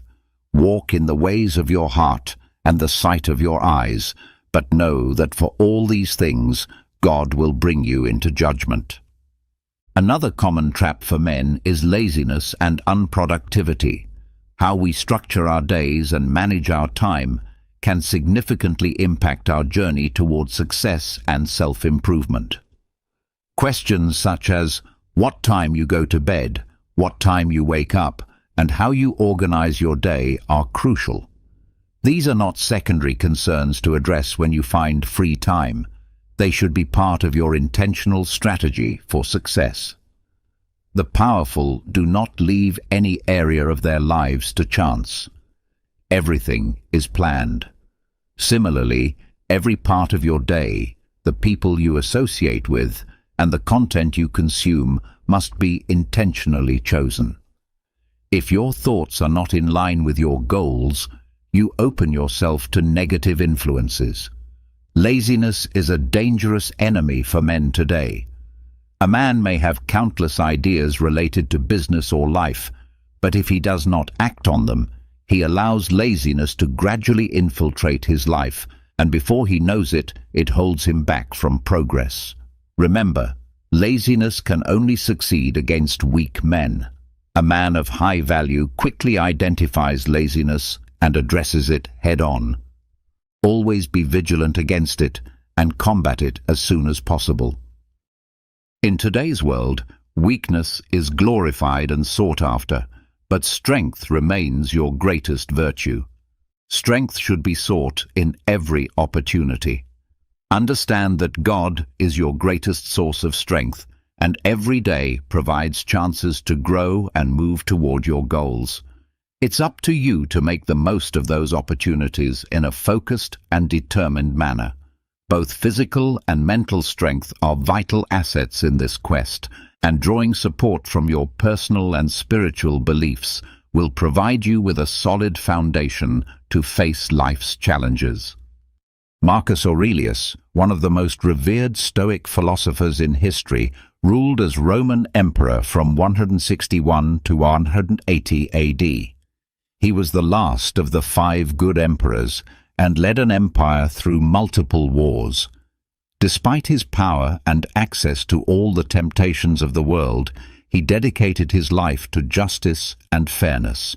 His writings, known as Meditations, have become a cornerstone of Stoic philosophy. In them, Aurelius offers valuable guidelines for self-improvement, focusing on adopting a cosmic perspective and critically examining judgments about oneself and others. As a leader of a vast empire, Aurelius applied Stoic philosophy to eliminate stress and maintain reliability and efficiency as a ruler. If this is your first time encountering Stoicism, I encourage you to subscribe to my channel and like this video so I can continue creating content like this. Stoicism is not just a theory, it's a deeply inspiring way of thinking and living. Stoics believe that doing the right thing is the key to happiness, and achieving this requires sound judgment and rational thought. In this video, we will explore how you can cultivate a clear mind through 5 essential lessons drawn from the teachings of Marcus Aurelius. One of the first lessons is to embrace virtue. As Aurelius said, "Explore within yourself, for a spring of goodness is ready to gush forth if you persist in your search." Virtue, understood as excellence of character, is morally sound behavior that benefits not only yourself, but also those around you. Stoicism embraces the concept of a universe where everything and everyone is interconnected, sharing a common bond. According to this view, actions that benefit the greater good ultimately benefit the individual as well. The Stoics firmly believed that those who live in harmony with reason are the ones who achieve the greatest well-being. In essence, they dedicated themselves to living virtuously, as practicing virtue is essential for flourishing. The Stoics considered the absence of virtue to be rooted in ignorance, as life's circumstances often present challenges where unforeseen virtues can guide us, keeping us on the right path. When we are focused on cultivating virtues, we naturally radiate tranquility and composure. To integrate virtues into your life, it is crucial to internalize the four cardinal virtues of Stoicism: wisdom, justice, temperance, and courage. From the Stoic perspective, wisdom involves the ability to discern what is truly good, what is harmful, and what is neutral, guiding us to make decisions based on reason rather than emotion. It empowers us to navigate dilemmas with mental clarity, distinguishing between right and wrong. Justice, the second virtue, stems from wisdom and represents a commitment to fairness and what is morally right, not just for oneself, but for others as well. The Stoics saw justice as a responsibility that extends to society and one's relationship with others. Courage, the third virtue, empowers individuals to take action even in the face of personal fear. It involves embracing challenges for the common good, moving forward despite uncertainties about the outcome. Courage does not eliminate fear or anxiety. Instead, it is the conscious decision to overcome these barriers and continue progressing. The fourth virtue, temperance or moderation, emphasizes the importance of balance, self-control, and discipline. It calls for the exercise of restraint, ensuring that we do not fall prey to extremes in our desires or behaviors. Marcus Aurelius often highlighted the human capacity for self-regulation, which sets us apart from animals. Temperance encourages prioritizing long-term well-being over momentary pleasures. For example, indulging in a bag of fries might offer immediate satisfaction, but it could harm our health and mood in the long run. Practicing temperance involves knowing when to stop, using wisdom to gauge the right amount before continuing. Stoicism categorizes things and actions into three categories: good, evil, and indifference. It teaches us to pursue what is good, avoid what is harmful, and accept indifferent matters based on personal preference. To stray from virtue would be to promote harmful behaviors like stealing, disrespecting others, or acting recklessly. On the other hand, actions that are considered indifferent, such as taking a leisurely walk, do not fall within the framework of these moral principles. The Stoics believed that virtues offered more than just personal growth. They fostered a state of inner peace and composure. By aligning our actions with these virtues, we ensure that we are always moving along the righteous path, guided by reason, which leads to a calm and serene mind. The second lesson encourages us to adopt a broader perspective, which ties back to a quote from Marcus Aurelius. He advocates for looking at the larger picture and seeing things from a panoramic view. This shift in perspective is essential for achieving mental clarity. In the midst of life's chaos, it is easy to feel overwhelmed by every challenge and problem, as if the weight of the world is upon us. Imagine being part of a dense crowd. It might seem as though the entire city is suffocating in congestion. However, a small change in viewpoint can reveal an entirely different reality. In this sense, When we detach ourselves and look at the world from a greater distance, we come to realize just how small our personal struggles are in the grand scheme of things. Recognizing that our experiences and viewpoints are just one among many can be eye-opening. For instance, someone who has had a negative encounter with dogs might find it hard to understand how others view them as beloved companions. Taking the time to recognize and appreciate diverse experiences can help us expand our perspective. At times, it is important to ask ourselves what we might be overlooking or failing to fully understand. This self-assessment brings with it many benefits. Consider the decision of whether to stay in your current job or accept a new opportunity elsewhere. This can be a daunting choice, especially when you are unsure if either option will meet your needs. While your current job may provide stability, you may have reservations about the extra responsibilities a promotion might bring. The allure of a higher salary may also tempt you, but it is easy to feel trapped in this dilemma. Beneath this surface dilemma, however, are many possibilities that remain hidden from your view. Have you considered exploring a completely different field or taking on a side project that complements your current role? Sometimes diving into a passion can take your attention away from less exciting tasks. The point here is that many opportunities might be passing you by simply because you have not broadened your perspective. Adopting a panoramic view, rather than focusing solely on the immediate issue at hand, can help you make more informed decisions. Expanding your focus is crucial for forming opinions and making sound judgments. Taking a step back to consider all possible factors in a situation is key to making wise choices. This shift in perspective can also help us see the bigger picture. For example, in the heat of the moment, you might think that littering is insignificant. However, when you broaden your viewpoint to consider the consequences of such actions on a global scale, the smallness of your personal desires becomes clear. The Stoics believed that everything in the world is interconnected, and improving the world ultimately benefits our own well-being. By stepping back and adopting a global perspective, we are reminded of the larger forces at play and the responsibility we have toward the world and others.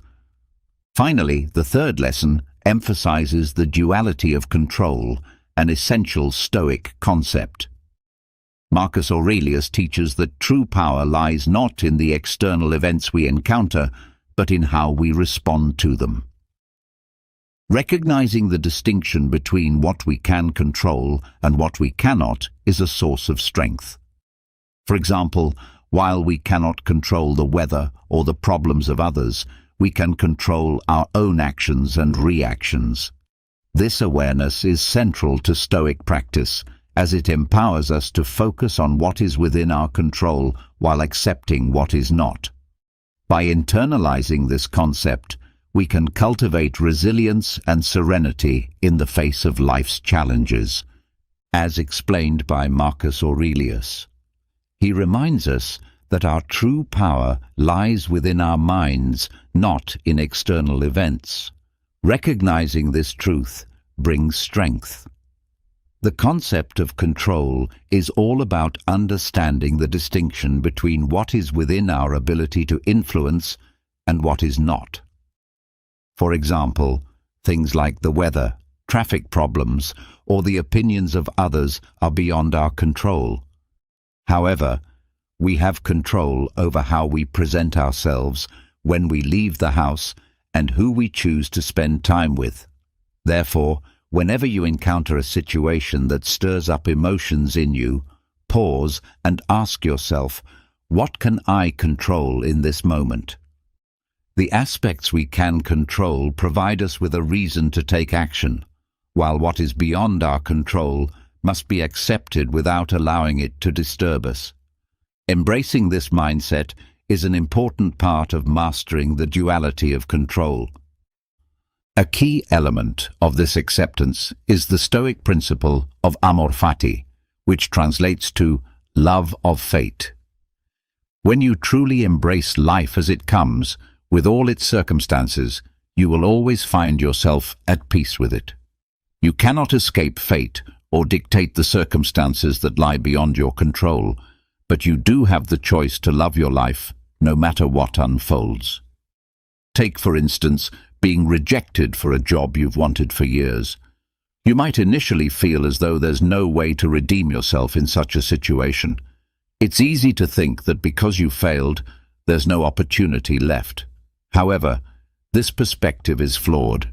Instead of viewing the failure as purely negative, consider what led to the result and use that knowledge to make better decisions moving forward. If you didn't get the job due to something within your control, such as a mistake or misstep, you can learn from it, improve, and try again in the future. On the other hand, if the rejection was due to factors outside your control, such as nepotism or a personality clash with the hiring manager, then the opportunity never truly existed, and there's no reason to harbor resentment. A key part of accepting fate is distancing yourself from fixed outcomes and external markers of success. For example, if you aspire to be a writer and measure your success by book sales, you're allowing external factors to define your achievements. However, if you base your success on how proud you are of the work you've done or the satisfaction of completing your project, then you are in control of your success. Striving for your goals is important, but it's essential to recognize that success may not always be realized in the way you expect. Accepting this possibility and focusing only on what you can control will bring you peace, no matter the outcome. Lesson number 4 emphasizes the importance of training your perception. Marcus Aurelius advises us to choose not to feel hurt by external events and challenges us to take control of how we perceive the world. We often judge everything around us, people, events, situations, and label them as good or bad, interesting or boring, beautiful or ugly. This habit, though largely unconscious, can drain us and negatively affect our lives. For example, if you have a difficult day and label every encounter as terrible, you may find yourself viewing the entire day through a negative lens. Such judgments influence our emotions, and often those emotions cloud our reasoning. When we interpret situations emotionally, we allow ourselves to be controlled by feelings rather than by logic. The Stoics urge us to be cautious when making judgments, advocating for a more measured and thoughtful approach. One way to do this is by challenging your initial judgments and trying to see things from a more optimistic and rational perspective. For instance, if you find a party boring, instead of viewing it as a waste of time, consider it an opportunity to explore a new environment or meet new people. Even if you don't connect with anyone, you've still approached the situation without expecting it to be negative, which helps in maintaining a more positive mindset. This method of reserving judgment and considering alternative perspectives can be especially helpful in difficult situations. As part of cultivating a Stoic outlook, you can turn obstacles into opportunities. For example, if a new colleague struggles to learn quickly and makes mistakes that affect the company's performance, it might cause frustration. However, this situation can also be seen as an opportunity to develop patience, improve your teaching skills, and learn how to integrate new people into the team effectively. These skills will ultimately benefit you in the long run and contribute to long-term success. Marcus Aurelius famously said that, "What hinders action becomes action," meaning that what stands in your way can also be the path to growth. By adjusting your perception, you will realize that life is simpler and clearer than you initially thought, and the annoyances of the past will have much less of an impact on you. Lesson number 5 focuses on learning to control your emotions. Marcus Aurelius cautions us not to let our emotions take over and override our rational thinking. Acting impulsively out of anger, frustration, or other intense emotions often leads to regret and confusion. When our emotions rule us, they cloud our judgment and prevent us from acting thoughtfully. Therefore, one of the most crucial skills you can master is the ability to control your emotions. Among all emotions, anger is especially destructive. Contrary to popular belief, controlling your emotions doesn't mean suppressing them. You can't simply ignore the anger that arises from betrayal or hurt. Instead, Stoicism teaches that you should channel that anger constructively. When you feel angry, instead of reacting impulsively, like yelling at the person who hurt you, ask yourself whether such a reaction will improve the situation or alleviate your pain. Often, it will not. Instead, consider ways to express your anger more productively, like calmly talking to the person who upset you, explaining how you feel, and attempting to understand their perspective. Alternatively, you might find peace through physical exercise, journaling, or other activities that help release pent-up emotions in a healthy way. Similarly, emotions like anxiety or fear is often something we cannot simply suppress, but instead, we can redirect these emotions in a healthier direction. Rather than letting anxiety overwhelm us, we can choose to view it as a personal challenge and use it as a motivator to take action. By acknowledging anxiety and its presence throughout the process, we can approach situations with a clear mindset. For instance, if you feel immense fear about asking your boss for a raise, this fear may prompt you to avoid taking the necessary action and let your anxiety control you. However, this doesn't have to be the only way to view the situation. Instead, fear can be expressed in a constructive manner and even become a source of motivation. Fear might cause you to think about all the possible things that could go wrong, which could help you consider all the questions your boss might ask. By preparing for these scenarios, you can develop a plan for each possible response. In this way, fear not only prepares you but also drives you to improve, making you more resilient in the face of challenges. Fear serves as a powerful force that pushes you forward, helping you prove to yourself that you can take action, even with fear as your companion. Throughout this process, you can be mindful of your anxiety, recognizing how it empowers you to continue pushing forward. When you learn how to redirect intense emotions effectively, you can achieve a sense of inner peace no matter the external circumstances. By controlling your emotions, you can maintain clear thinking, which is essential for making wise decisions and preserving your peace of mind amidst the chaos of life. It's common to feel overwhelmed by emotions, anxieties, and situations that seem beyond our control, while constantly yearning for peace and joy. Stoicism provides a timeless guide that helps us navigate these emotional labyrinths and find inner tranquility, even in the face of external challenges. If this is your first time visiting my channel, I encourage you to subscribe and like the video, as it will help me continue to create more valuable content. In this journey of philosophical reflection, we will explore how embracing the idea that disturbances don't need to affect us can lead us to genuine peace. Stoicism, with its roots in ancient Greece and Rome, offers a practical approach to life's difficulties.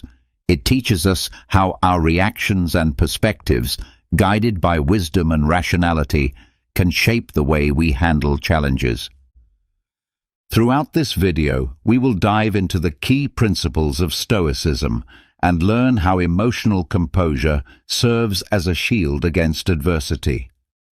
We will explore how the discipline of thought liberates us from the tyranny of uncontrollable emotions, and how detachment enables us to approach life with openness and flexibility. By studying the teachings of historical philosophers like Marcus Aurelius, we will understand how to accept reality and use adversity as a tool for growth. Stoicism empowers us to choose our responses in any situation. This ancient philosophy is not only a set of teachings, but also a compass that helps us find inner peace in an ever-changing world. Join us as we embark on a journey of self-discovery and transformation, uncovering how adopting a calm, unwavering attitude can lead us to serenity, allowing us to navigate life's challenges with grace and poise. Now, let's begin by understanding Stoicism in a deeper way. To truly grasp the core of this philosophy, it is important to build a solid foundation of its fundamental principles. Stoicism is more than just an ancient philosophy. It is a guide that helps us endure life's storms while finding peace, regardless of external circumstances. As we discussed earlier, one of the key principles of Stoicism is distinguishing between what we can control and what we cannot. Stoics emphasize the importance of recognizing the limits of our control, as much of human suffering arises from our attempts to influence things that are beyond our reach. Rather than expending energy on what we cannot control, we are encouraged to focus on what we can directly influence: our thoughts, attitudes, and actions. For Stoics, it is not the events themselves that truly affect us, but rather how we respond to them. Developing the ability to maintain a calm and controlled mind requires learning to approach situations with wisdom and rationality rather than being driven by impulsive emotions. This mindset empowers us to face adversity with intelligence and grace, regardless of how challenging the circumstances may be. Another fundamental principle of Stoicism is accepting the ever-changing nature of life. Life is full of inevitable ups and downs, and rather than resisting these changes and difficulties, Stoics urge us to embrace them. By accepting the impermanence of life, we find serenity even amidst adversity. Recognizing that change is a natural part of the human experience allows us to adapt and grow. The concept of virtue is central to Stoic philosophy. Stoics believe that living a virtuous life is the key to happiness and inner peace. By cultivating qualities such as wisdom, justice, moderation, and courage, we align ourselves with our true nature and live harmoniously with the world around us. These virtues guide our decisions, helping us to maintain moral integrity even in the most challenging circumstances. In summary, the foundational principles of Stoicism teach us to distinguish between what we can and cannot control, regulate our emotional reactions, accept change as part of life, and live ethically. By establishing this strong foundation, we can continue to explore the deeper lessons and practices of Stoicism and discover how adopting the mindset of acting as though nothing can disturb us leads to lasting inner peace and emotional resilience, no matter the challenges we face. One of the most invaluable tools in Stoicism for achieving inner peace is detachment. Detachment frees us from the grip of desires and expectations, allowing us to maintain emotional balance and serenity. Let's examine in greater detail how detachment can guide us on our journey toward emotional peace. The practice of detachment teaches us not to become overly attached to the outcomes of our actions. Instead of obsessing over specific goals or results, we focus on giving our best effort in every situation. By accepting whatever comes our way with a sense of serenity and without excessive expectations, we free ourselves from the stress and anxiety associated with the fear of failure. This mindset allows us to see every experience as an opportunity to learn and grow. Practicing detachment makes us more flexible and open to the possibilities that life presents. When we are not rigidly tied to a specific outcome, we remain receptive to new opportunities, and we can explore various paths to personal growth. This approach enables us to navigate life with greater ease, as we are not constrained by the need for control. Detachment also helps us live in the present moment, freeing us from the constant worry about the future. By letting go of anxiety about what is yet to come, we can fully immerse ourselves in the here and now. This present moment focus brings us closer to inner peace, as it allows us to appreciate the simple joys of life and find meaning in our everyday experiences. Life is filled with uncertainties and unexpected challenges. Detachment provides us with a solid emotional foundation that helps us sail through these turbulent waters with grace and serenity. By releasing ourselves from the need for control and letting go of our attachments, we are better able to navigate the unpredictability of life with confidence and composure. Practicing detachment offers a stable foundation, an emotional anchor that allows us to move through life's storms with poise and serenity. When we release the resistance and the internal struggle against what is beyond our control, we begin to uncover a deeper tranquility. This inner peace empowers us to confront challenges with thoughtful calm instead of being overwhelmed by waves of anxiety. In essence, detachment involves loosening the emotional knots that tie us to outcomes and expectations. This emotional freedom relieves us of excessive worry and enables us to embrace uncertainty with open arms. By letting go, we cultivate a mindset that is less anxious about results and more receptive to new paths, discovering peace amid chaos. To practice detachment is to adopt the attitude that nothing external can truly disturb our inner state, a core Stoic belief that calls us to meet life's changes with elegance and composure. This practice requires the discipline of thought, a foundational Stoic tool that helps us shape our inner world and cultivate a calm, balanced existence. Cultivating the discipline of thought begins with the simple but profound act of becoming aware of our thoughts. It calls us to become mindful observers of our own mental processes, witnessing how we react to situations and recognizing how those reactions shape our emotional landscape. This heightened awareness helps us better understand the roots of our emotional responses and allows us to pause before reacting. When our minds fall into patterns of negativity, the discipline of thought urges us to challenge those automatic interpretations. It invites us to question whether our perspective is skewed and encourages us to adopt more balanced and objective views. By broadening our perception, we reduce the tendency to overreact and instead respond with greater clarity. Once we recognize these distorted or harmful thoughts, we are called to actively shift them. The discipline of thought becomes a process of transformation. We replace the self-defeating narratives with rational, life-affirming affirmations. These positive mental habits stabilize our inner world and prepare us to approach life's difficulties with a composed, thoughtful mind.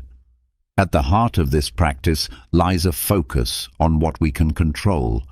Instead of pouring our energy into things beyond our influence, we learn to direct our attention toward our own actions, decisions, and attitudes.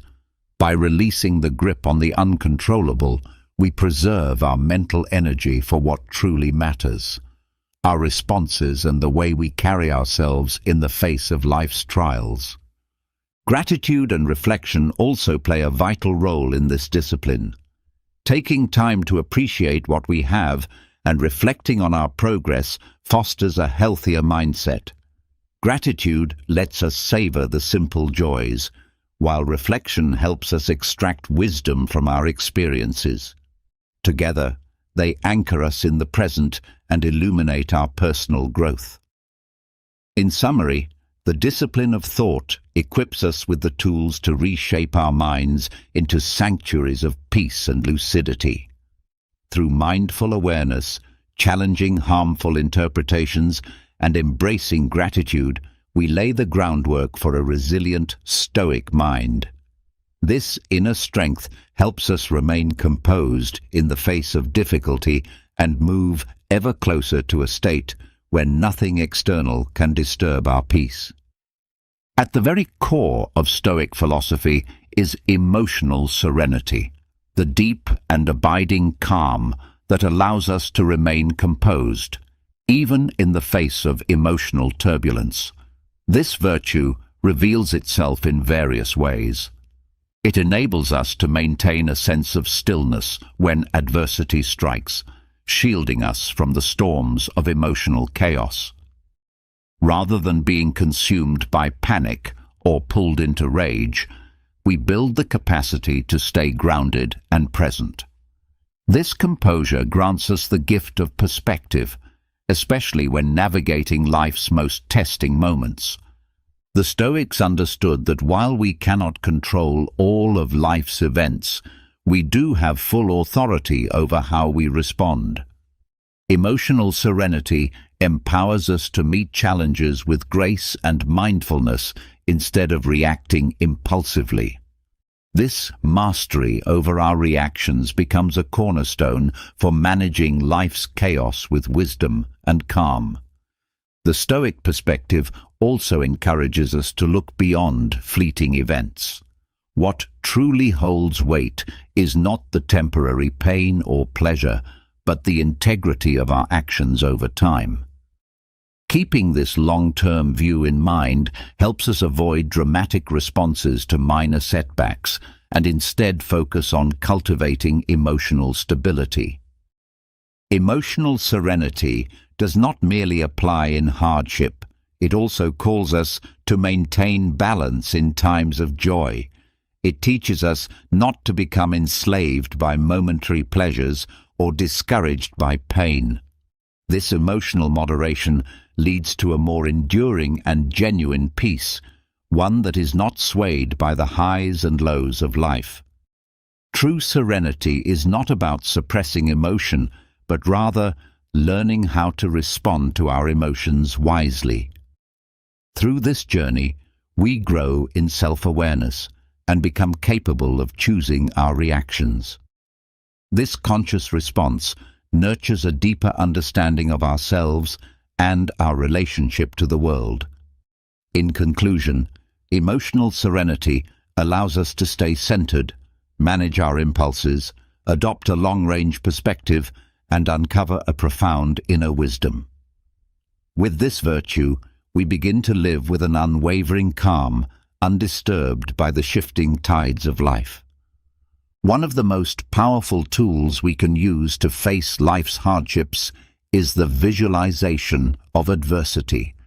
While it may seem counterintuitive, imagining how we might endure difficulties actually strengthens our emotional resilience and prepares us to remain composed during trying times. This technique begins with anticipating potential challenges, whether it's a tense conversation, an unexpected setback, or a complex problem. Visualizing these events in advance helps us mentally prepare and reduces the element of surprise that often fuels anxiety. Once we have envisioned a specific scenario, the next step is to imagine our ideal response. We picture ourselves acting with poise, calm, and logic, even in the face of discomfort or resistance. This mental rehearsal builds the emotional muscle needed to avoid impulsive outbursts.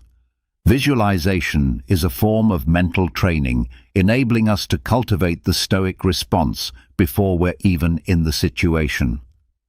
Practicing adversity in the mind allows us to develop emotional strength in a safe space, making it easier to respond with stability in real life.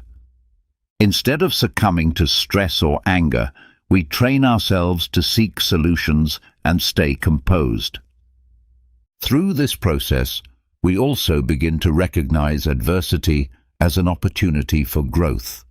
By mentally overcoming challenges, we build confidence in our inner strength and develop the mindset needed for personal evolution.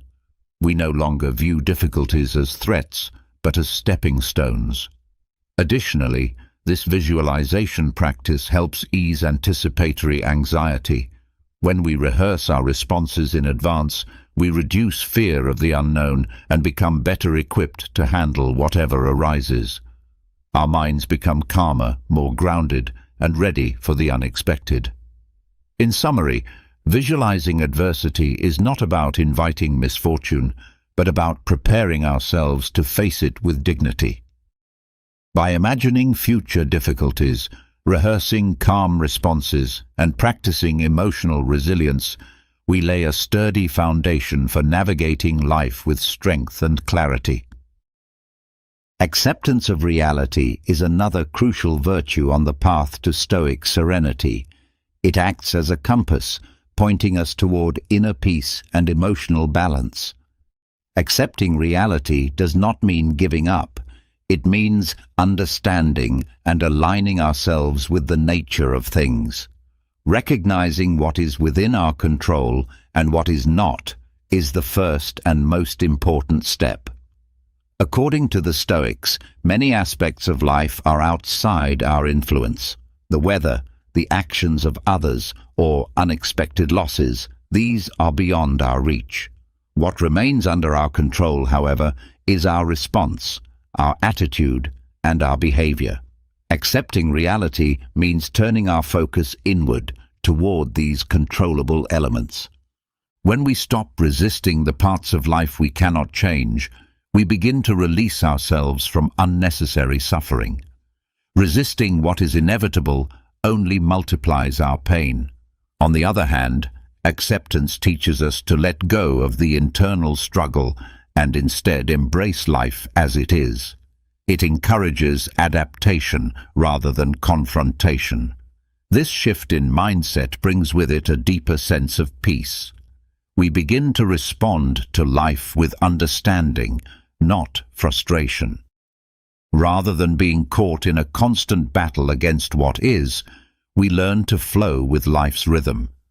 Accepting reality is not weakness. It is the height of strength, as it frees us from illusion and brings us face to face with truth. By recognizing the difference between what we can and cannot control, we liberate our minds from the constant burden of worrying about the inevitable. We stop pushing against the immovable, and in doing so, we release ourselves from unnecessary inner conflict. Resisting reality only intensifies suffering, while accepting it calls us to let go of that resistance and begin to understand what it means to adapt to life's ever-changing nature. This shift offers us deeper peace.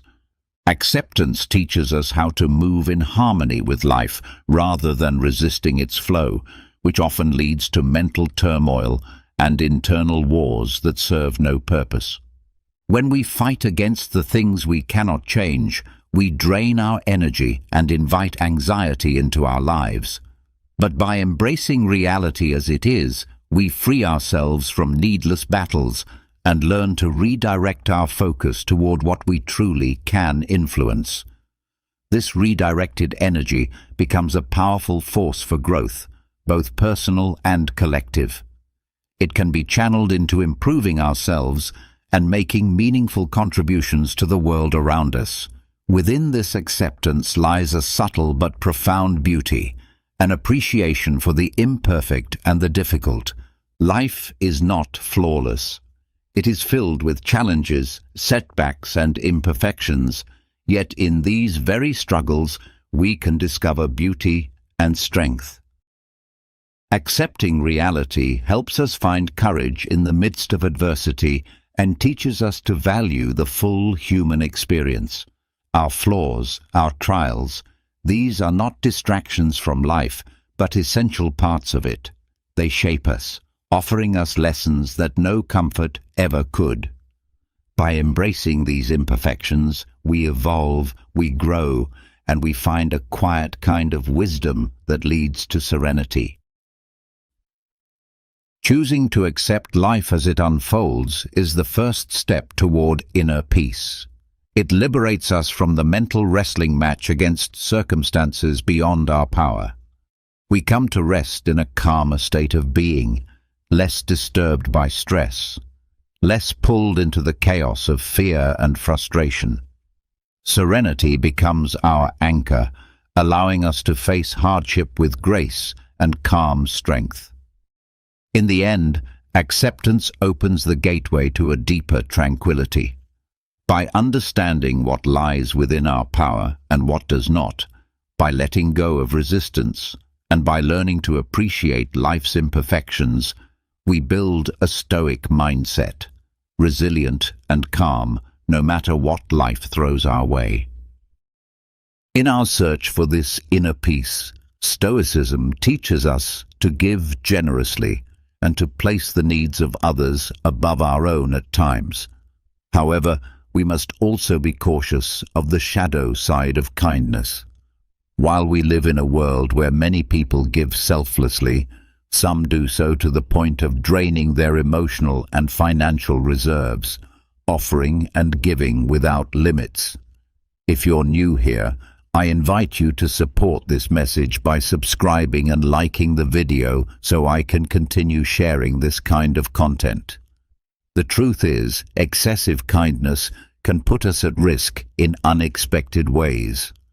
Today, we explore the hidden costs of being too good, revealing 8 consequences of excessive generosity and 4 Stoic strategies to protect yourself from being exploited. One of the first costs is developing unrealistic expectations of others. The Stoics remind us to accept people and events as they are, not as we wish them to be. When we give from a place of purity, without expecting a return, we guard ourselves from disappointment and emotional turbulence. Picture this. You invest your energy in being helpful and generous, pouring yourself into others without expecting anything back. This sounds noble, and it is, but often, beneath the surface, there lingers a quiet hope that others will meet you with the same spirit of generosity. We hope to be appreciated, to be seen, and to be reciprocated, but what happens when they don't?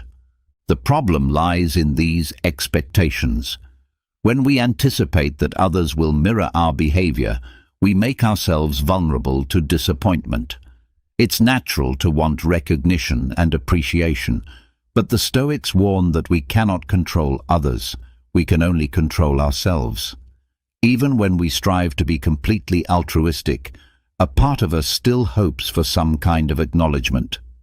Unfortunately, when you become the one who always gives, others begin to rely on you to handle not just your life, but theirs too. They assume you'll keep carrying their burdens. Meanwhile, your expectations go unmet, leaving you drained, irritable, and disillusioned.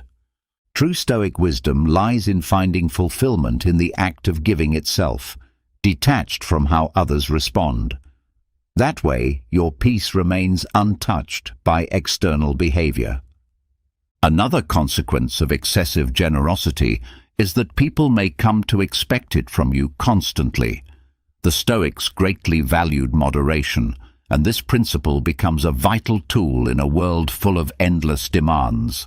Rather than giving in to everyone's requests, Stoicism encourages us to give wisely and in moderation. This way, we maintain control over our energy and avoid burning ourselves out emotionally. People are quick to adjust to comfort. When we constantly rescue others, we enable them to remain in their comfort zones without facing the hard truths or challenges that prompt growth. This isn't just bad for them, it's bad for us too. When we take on too much for others, we end up pushing our own needs aside. We become trapped in a cycle of endless giving, drained of energy and emotionally worn down. Practicing balanced generosity is key. When we set limits on what we give, we not only preserve our peace of mind, but also give others the chance to step up and take responsibility for their lives. If people get used to receiving from you all the time, they'll begin to expect it as the norm. Generosity is essential, but so is balance. Clear boundaries allow us to remain whole and grounded. When we give from a place of balance, we nourish both others and ourselves. Another serious cost of unchecked kindness is that your own priorities will begin to fade into the background. The Stoics believed in living according to reason and virtue, which includes recognizing and prioritizing your own core responsibilities. When we don't set boundaries, we often sacrifice our authentic needs in favor of others' expectations.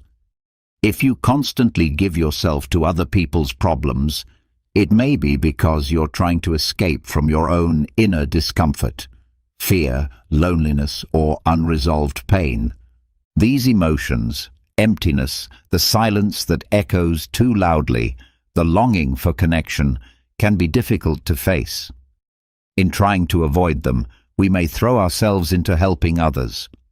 But in doing so, we abandon ourselves. Over time, our inner voice becomes drowned out by outside demands, and when we are finally left with only our own company, the very emotions we tried to escape come rushing back stronger than before. We must realize that taking care of ourselves isn't selfish, it's necessary.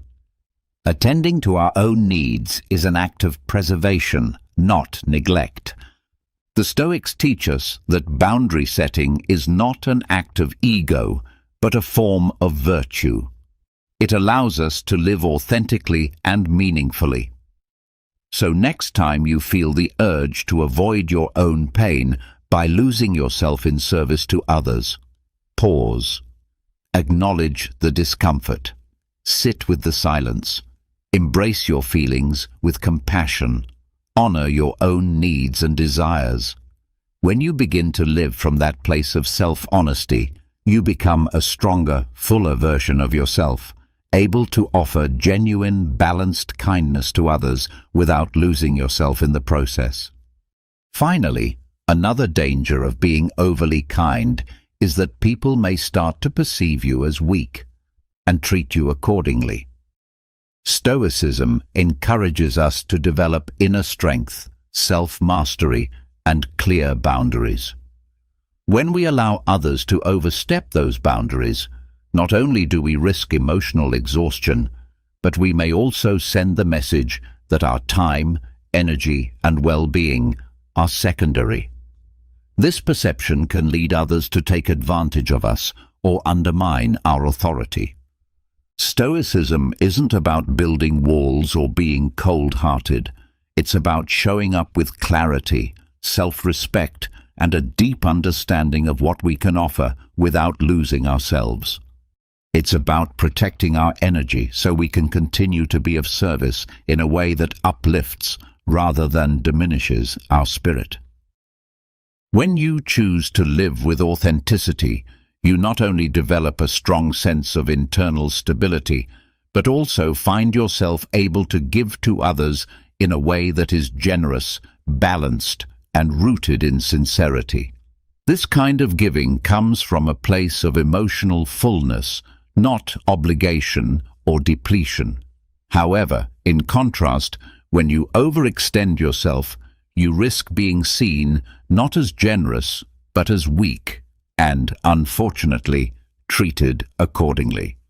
Stoic philosophy teaches us the importance of cultivating inner strength and exercising self-control through boundaries and disciplined action. When you constantly offer help without limits, you might be perceived as an authority in that domain due to your involvement. Yet, ironically, the lack of personal boundaries can project vulnerability instead. Others begin to interpret your willingness to take on their responsibilities as a sign that you are someone who will never say no, and instead of appreciating your support, they start to exploit it. This can lead to a cycle of emotional and physical exhaustion where you feel perpetually overwhelmed and frustrated. But something remarkable happens when you begin to say no, calmly, firmly, and respectfully. People's perception of you starts to shift. You're no longer seen as the person who will silently shoulder any burden. Instead, you become someone who values yourself enough to establish boundaries. That simple shift is profound. It sends a powerful message. You are someone who deserves to be treated with dignity and respect. The way others see you transforms. You're no longer vulnerable to endless demands, but are recognized as someone strong, someone capable of standing up for themselves. Respect is earned not just through acts of kindness toward others, but also in how you care for and treat yourself. By maintaining healthy boundaries and exercising self-discipline, you're making it clear that your well-being matters. So, the next time you're faced with a situation that tests your limits, remember the incredible power of the word no. In saying it, you're not rejecting others, you're affirming your own worth. Interestingly, people might begin to approach you only when they need something. When you become the person who helps without hesitation, it's inevitable that others will take notice. But this attention isn't always pure. Friends who once saw you as an equal may start to view you more as a resource than a companion. Invitations to joyful gatherings or moments of relaxation may stop coming your way. Instead, they reserve your company for moments when there's a need to be met. This change, though painful, isn't shocking when viewed from a Stoic lens. People often don't invite colleagues or acquaintances to fun outings. They reserve those moments for close friends or loved ones. This shift in how you are treated can feel unfair and disheartening. You might wonder why your generosity seems to be met with exclusion. Yet, Stoicism challenges you to see this as an opportunity for discernment. It teaches you to distinguish between those who value you for your presence and those who only appreciate what you can give. The philosophy does not encourage cynicism or distrust, but rather a deeper understanding of human behavior. With discernment, you can be more intentional in your giving. You can choose to support those who truly need and value your help. This not only conserves your own energy and emotional resources, but also allows you to be surrounded by people who recognize and appreciate you as a whole person, not merely as a giver. This is how we live by Stoic values, through self-awareness, self-discipline, and purposeful generosity. It allows us to maintain peace even in the complicated realm of human relationships. When your giving becomes indiscriminate, you may start attracting people who only know how to take. Stoicism teaches that our thoughts and behaviors emit a kind of energy, a frequency that resonates with others. When we are emotionally healthy and balanced, we radiate a high vibration that draws similarly positive and generous individuals toward us. But when we give to the point of depletion, emotionally or physically, our energy falters. That low vibration begins to attract people who are themselves needy, opportunistic, and incapable of reciprocal relationships. Rather than mutual support, these relationships become one-sided, draining your energy even further. Instead of drawing people who uplift you, you begin to find yourself surrounded by those who only wish to benefit from your emotional availability and generosity without offering anything in return.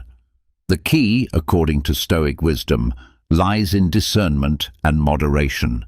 You must learn to identify when your giving crosses into the territory of self-sacrifice and begins to erode your well-being. By establishing clear limits and exercising restraint, you maintain your energy and keep your frequency high.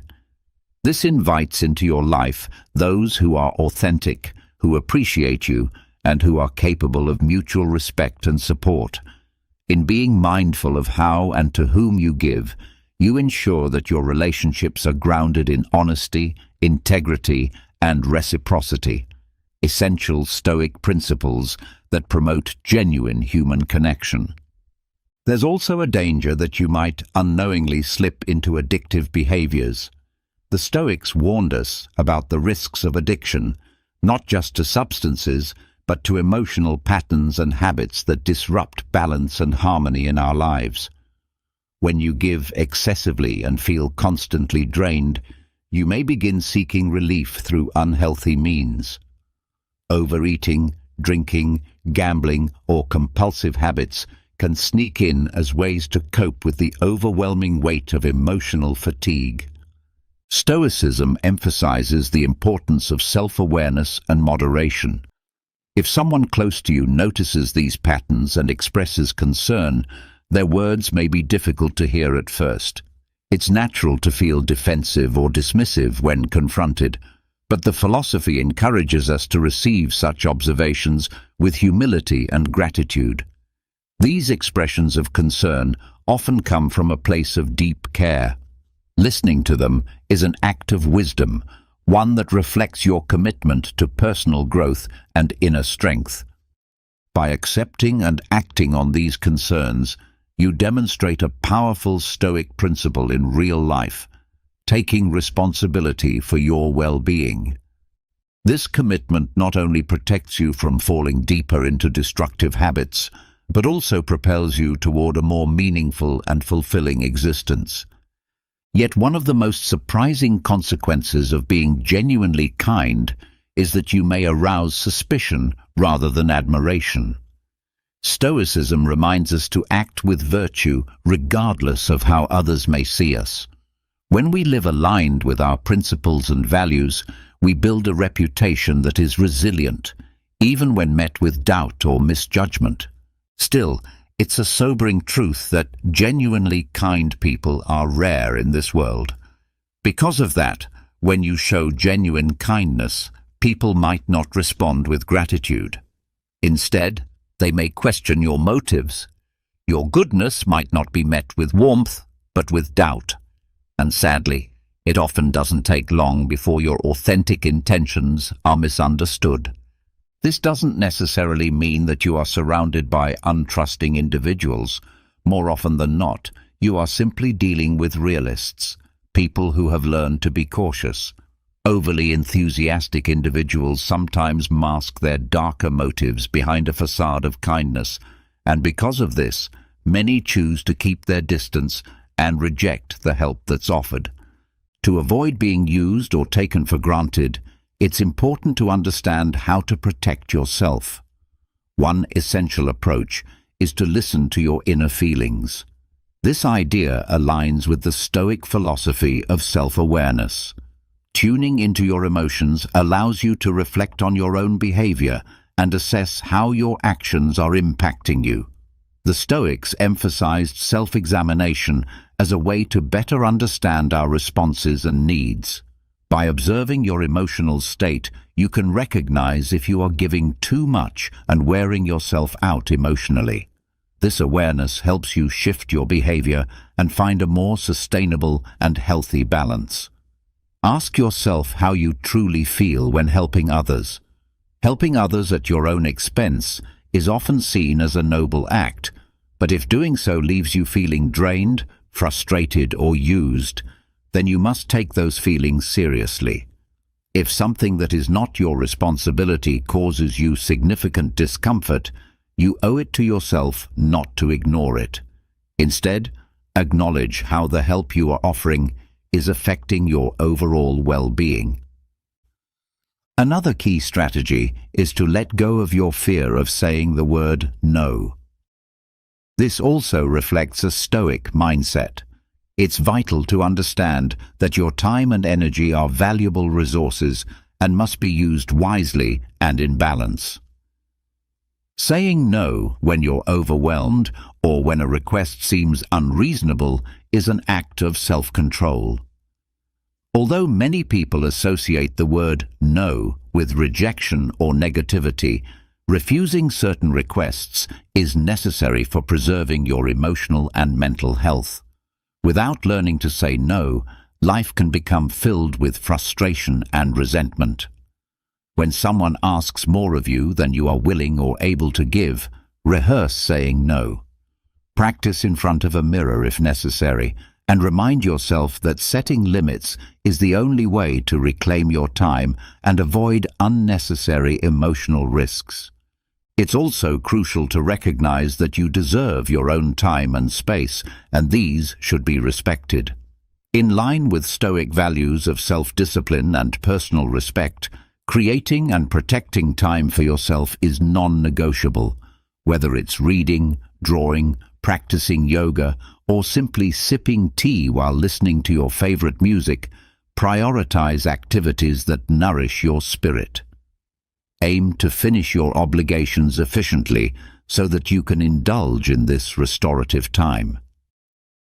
Treat this personal space with the same importance as any other commitment. Schedule it regularly, whether daily or weekly. And if someone seeks your help during that protected time, they should be respectful of your boundaries.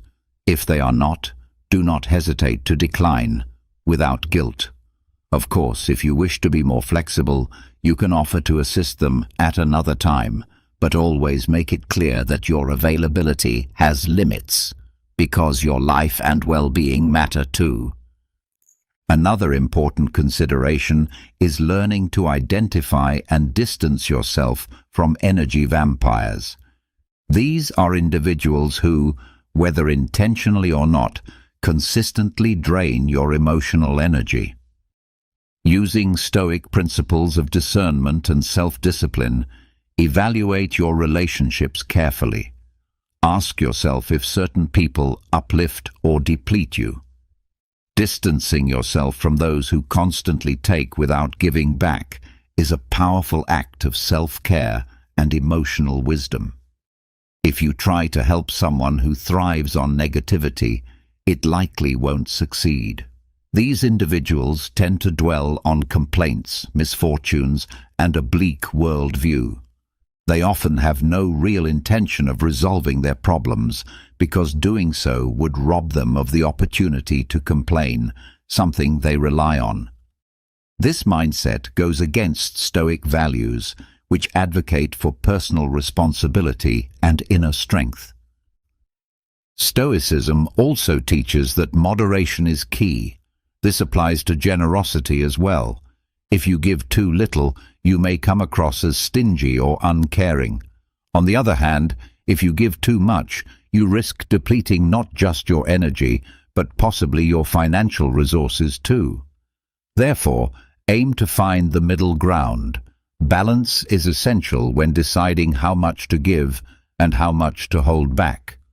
Don't hesitate to embrace the gray area, a space where you can support others while still taking care of yourself. And when you're unsure, fall back on the empowering word, no. It's a small word, but it can protect your time, your peace, and your energy. Especially beware of situations that seem to demand a rushed yes, like someone offering you a ride from a car window. Always trust your instincts. And if you found this video valuable, make sure to like, subscribe, and leave a comment to let us know. Your support helps us continue creating helpful content for people just like you. Today, we're diving into a topic that I'm sure many of you will find very interesting: how to detoxify our minds and stop overthinking everything. It sounds like something we all could use, right? There are times when our minds feel like a whirlwind, constantly spinning with endless thoughts, worries, and doubts that prevent us from being able to fully enjoy the present moment. But don't worry, because today I'm going to share 16 simple strategies based on Stoic philosophy that will help you free your mind and find inner peace. Imagine this. You're in bed, ready to fall asleep, but your mind is racing with thoughts about work, family, unmet goals, and even the future. You keep tossing and turning, unable to quiet the noise in your head. This is something we've all experienced at one point or another, but it doesn't have to be this way. The Stoics, with their ancient wisdom, teach us that we can train our minds to be calmer and more focused. And that's exactly what we're going to explore today. These 16 strategies, grounded in Stoic philosophy, are designed to help us live a more serene and balanced life. We'll take a closer look at each strategy, explaining not only how to apply them in our daily lives, but also why they work and how they can transform the way we think. To make this even more meaningful, I'll accompany each strategy with a special quote from a Stoic philosopher that will inspire you and help you understand the concept better. Let's start with the first strategy, the power of positive affirmations. This may sound simple, but it's often overlooked, and yet it can have a great impact. Seneca, a well-known Stoic philosopher, once said, "The greatest part of happiness depends on our disposition, not our circumstances." Positive affirmations are statements we repeat to ourselves with the intention of fostering a positive mindset and empowering ourselves. They are important because our thoughts have a profound effect on our perception of reality. If we constantly tell ourselves negative things, we'll begin to see the world in a negative light. However, if we change that internal dialogue and start telling ourselves positive things, our perspective can change drastically. For example, imagine waking up in the morning and the first thought you have is, "Today is going to be a difficult day." That thought will likely influence how you approach the rest of your day. But if instead you tell yourself, "Today I have the opportunity to do amazing things," that affirmation can motivate you and set a more positive tone for your day. Positive affirmations work because they help us reprogram our minds, shifting our focus toward achievement rather than fear. This reduces anxiety and rumination, helping us stay focused on constructive thoughts. I encourage you to start using positive affirmations in your life. Identify areas where you feel insecure or negative and create affirmations that counteract those thoughts. For instance, if you're worried about not being good enough at your job, you might say, "I am capable and confident in my skills." Repeat these affirmations daily, especially in moments of doubt or stress. How do you feel about trying positive affirmations today? I encourage you to pick one that resonates with you and start using it. Now, let's move on to the second strategy, simplifying your life. It might seem like an obvious concept, but it's something we often forget to do. Seneca also said, "It is the mind that does good or evil. It is the mind that makes us unhappy or happy, rich or poor." In our modern world, we are surrounded by complexity. We have too many possessions, too many tasks, and too many worries, all of which contribute to an overloaded mind. Simplifying our lives means reducing excess in all its forms, whether it's material things, commitments, or even unnecessary thoughts. Take a moment to think about your home. How many things do you own that you don't really need? Each additional object is a mental burden. The same principle applies to our daily activities. Sometimes we commit to too many things, leaving us feeling overwhelmed. By simplifying, we create more space in our lives and in our minds.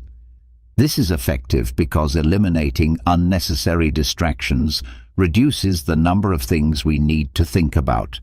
The fewer things we have to worry about, the fewer decisions we need to make, and the less mental clutter we have to manage. This opens up more time and energy to focus on what truly matters. Start by decluttering your environment. Get rid of things that you don't need or that don't bring you joy. Then take a look at your commitments and see if there's anything you can simplify or delegate.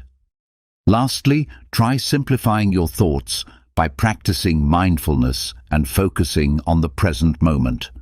This will help reduce mental clutter and bring a sense of calm to your life. Let's move on to the third strategy, limiting the information you consume. In today's digital age, we are constantly bombarded with information. While some of it is valuable, much of it is not. This constant influx of information can overwhelm our minds and prevent us from being present. By limiting the amount of information we take in, we can reduce unnecessary distractions and maintain better focus. This approach can be particularly challenging in today's digital age, but it is crucial for our mental well-being. As Marcus Aurelius wisely stated, "The happiness of your life depends on the quality of your thoughts." Our thoughts are deeply influenced by the information we take in, and in a world flooded with constant streams of news, social media, emails and messages, it's easy to feel overwhelmed. All of this competing for our attention can lead to information overload, leaving our minds feeling cluttered and stressed. By limiting the information we consume, we can alleviate this mental noise. To start, be more selective with the sources of information you engage with. Choose only those that genuinely add value to your life, and avoid the ones that only contribute to stress or anxiety. Another effective step is setting time limits for your use of electronic devices. For example, you might decide to check the news just once a day or restrict your social media use to certain times. This approach works because by reducing the information we consume, we allow our minds to breathe and have more space to process the things that truly matter. This creates room for deeper thinking and creativity. The fourth strategy encourages the development of a regular exercise routine, which benefits both our mind and body. Seneca once said, "The mind is anxious for the future, it is miserable." Exercise serves as an excellent way to calm that anxiety and clear our minds. Not only does regular physical activity improve our physical health, but it also has a significant positive impact on our mental health. When we exercise, our body releases endorphins, the chemicals that make us feel good and reduce stress. Exercise can also help us clear our minds as it shifts our focus from worries to movement and breathing. Imagine starting your day with a run, feeling the fresh air against your skin, the rhythmic movement of your feet on the ground, and your mind starting to clear. As you run, the worries about work or personal issues fade into the background.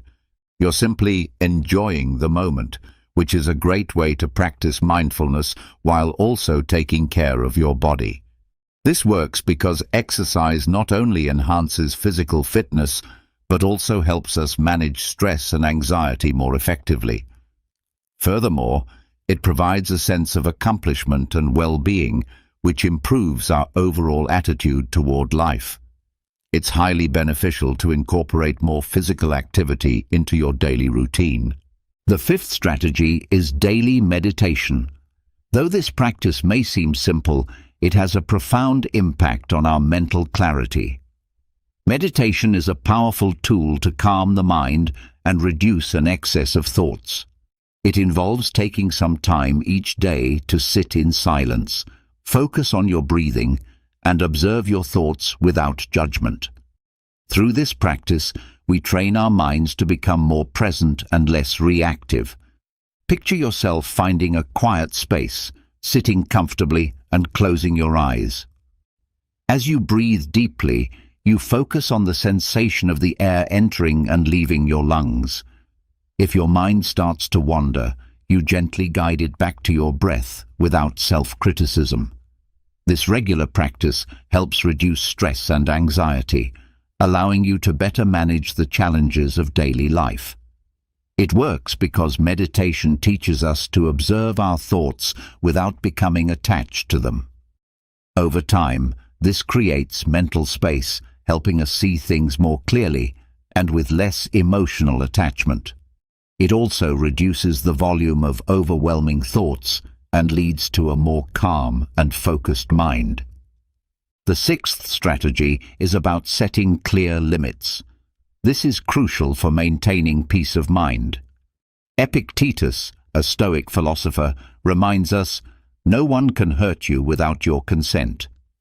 This wisdom applies to our ability to establish boundaries in life. Setting boundaries means being clear about what you are willing to accept and what you are not, including your time, energy, and relationships. Without clear limits, we can become overwhelmed and resentful as we allow others' demands to take precedence over our own well-being. Imagine you are at work and your boss asks you to stay late for the third time in a week. Setting a boundary could mean respectfully saying, "I understand this is important, but I also need time to rest and recharge. I cannot stay late today." At first, this may feel uncomfortable, but it is vital for your health. This strategy works because when we set clear limits, we protect our time and energy, which allows us to focus on what really matters. Establishing boundaries reduces stress and anxiety, and it fosters healthier relationships. So, what do you think? Are you ready to start setting clearer boundaries? Let's move on to the next strategy. But before we do, take a moment to reflect on an area of your life where establishing a clear limit could bring you some benefits. Let's now talk about the seventh strategy. Surround yourself with positive people. This is an important aspect of life that can significantly influence our mindset, the people we choose to spend time with. The philosopher who is most powerful is the one who masters themselves. Part of mastering ourselves involves making wise choices about the company we keep. The people we surround ourselves with have a profound impact on our mentality. If we are constantly around negative people, we are likely to absorb that negativity. However, if we surround ourselves with positive people, those who support and uplift us, we also tend to have a more positive outlook. Picture a friend who always manages to find the silver lining and motivates you to do better. Spending time with such a person can leave you feeling inspired and more confident in yourself. On the other hand, spending time with someone who is always negative and complains about everything can drain your energy and bring you down. Why does this work? Because emotions and attitudes are contagious. When we are in a positive environment, we are more likely to feel happier and less stressed. Of course, this doesn't mean we should avoid people who are going through tough times, but we need to be mindful of how their energy impacts us and make an effort to surround ourselves with those who uplift us. Now, let's talk about the eighth strategy. Accept impermanence. This is a key aspect of Stoic philosophy that is essential for peace of mind. Marcus Aurelius once said, "Observe how many waves of change have passed over you, and you will understand that things which change constantly should not be feared." To accept impermanence is to acknowledge that everything in life, including situations, emotions, and even ourselves, is in a state of constant change. This realization can help alleviate much of our stress and anxiety because it frees us from the illusion that things must remain the same to be good. Imagine facing a challenge in your life that causes you significant stress. Understanding the impermanence of this situation helps you realize that it won't last forever. Everything, both good and bad, eventually changes. By internalizing this truth, you learn not to hold on too tightly to anything, which can bring a great sense of peace. Why does this work? Because when we accept that things change, we become more flexible and resilient. Instead of fighting change, we embrace it and adapt, which reduces unnecessary thoughts and worries as we stop trying to control what is beyond our control. The ninth strategy is to spend time on your hobbies. This is something we often overlook in the hustle and bustle of everyday life. Epictetus reminds us that leisure, when combined with meaningful activities, is essential for a fulfilled life. Our hobbies are the activities we are passionate about and that bring us joy. When we dedicate time to these hobbies, we allow ourselves a break from our daily worries and focus on something that makes us happy. This is not just a mental break, but it can also become a source of inspiration and creativity. Imagine you enjoy painting. If you set aside an hour a day for painting, it can be a wonderful way to clear your mind, express your emotions, and reconnect with yourself. It's not about being the best at your hobby. It's about enjoying the process and allowing yourself that time for self-care. Why does this work? Because when we give ourselves permission to engage in activities that bring us joy, we nourish our soul, reduce stress, and help maintain a healthy balance in our lives.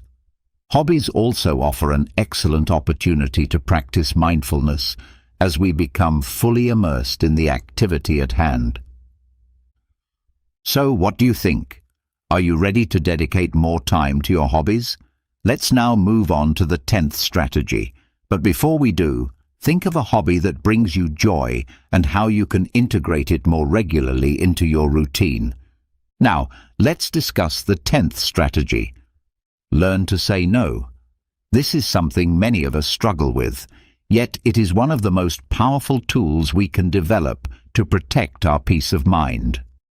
As Seneca wisely said, it's not that things are difficult, but that we don't dare to say they are difficult. Learning to say no can help us avoid feeling overwhelmed and resentful. Often, we feel obliged to say yes to every request made of us, whether it's at work, in our families, or within our friendships. However, this can lead to stress and exhaustion. Imagine being asked to take on an additional project at work when you are already at your limit. Saying yes might only add to your stress, but saying no in a firm yet respectful way helps protect your time and energy. Why does this work? Because when we learn to say no, we are protecting our mental well-being and setting healthy boundaries. Saying no allows us to focus on what truly matters without taking on more than we can handle. It enables us to prioritize what truly matters and avoid the exhaustion that comes from overcommitting. Saying no does not mean being selfish. Rather, it is an act of self-care that makes us more effective and happier. By saying no, we protect our time and energy, ensuring we can focus on what is most important. So, what do you think? Are you ready to start saying no when it's necessary? Take a moment to reflect on a recent situation where you could have said no and consider how it might have reduced your stress level. Next, let's talk about the importance of cultivating patience. Patience is a key virtue in maintaining serenity and composure in difficult situations. Marcus Aurelius once said that life is more like a battle than a dance, as we must be constantly alert and prepared for unexpected challenges. Patience is the ability to tolerate delays, problems, or suffering without becoming angry or anxious. In today's fast-paced world, where instant results are often expected, cultivating patience is essential for reducing frustration and stress. When we practice patience, we are better able to handle difficulties and reduce overwhelming thoughts. For instance, imagine you are in a long queue waiting for your turn.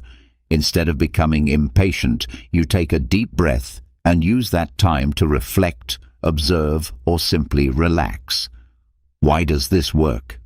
Because patience allows us to accept things as they are, without trying to force them to be different. This reduces mental resilience and anxiety, helping us make more informed and thoughtful decisions. Reflect on a recent situation where you could have been more patient and how it would have changed your experience. Now, let's explore the 12th strategy: finding time for nature. Spending time outdoors in nature can have a profoundly calming effect on our minds. Nature offers us an opportunity to disconnect from the noise and busyness of everyday life, reminding us of the beauty and simplicity of the world around us. Imagine taking a walk in the park or hiking through the woods. You feel the fresh air, hear the birds singing, and see the greenery surrounding you. This simple act can help clear your mind, reduce stress, and make you feel more connected to the world around you. Why does this work? Because nature has a restorative effect on our brains, helping us relax and recharge. Moreover, being in nature encourages mindfulness as we focus on our senses and the present moment, allowing us to be fully immersed in the experience. Another important strategy is to take a regular digital break. In our digital age, we are constantly connected to our devices, which can lead to information overload and a constantly busy mind. A digital disconnection involves taking a break from electronic devices and the constant stream of information they bring. Imagine spending a whole day without checking your phone, reading emails, or scrolling through social media. At first it might feel strange, but soon you'll notice a sense of freedom and peace of mind. You will have more time to be present, enjoy activities without interruptions, and reconnect with yourself. Why is this effective? Because disconnecting digitally gives our minds a rest from the constant bombardment of stimuli, reducing stress and anxiety. It allows us to be more focused and present in our lives, and also helps us develop a healthier relationship with technology, using it in a more intentional and mindful way. Finally, let's talk about the power of practicing forgiveness. Epictetus taught that it is not what happens to us, but how we react to it, that matters. Forgiveness is not about justifying the negative behavior of others, but about freeing ourselves from the grip of resentment and bitterness. When we hold on to grudges, we keep the wounds of the past alive, which only causes us more pain. Practicing forgiveness allows us to heal and move forward. Imagine that someone has hurt you. Forgiving them does not mean that what they did was right, but it means that you choose not to let that hurt control your life any longer. By forgiving, you release the emotional charge associated with the incident and allow your mind to focus on more positive and meaningful things. These negative emotions consume a significant amount of our mental energy, leaving us drained and focused on the past.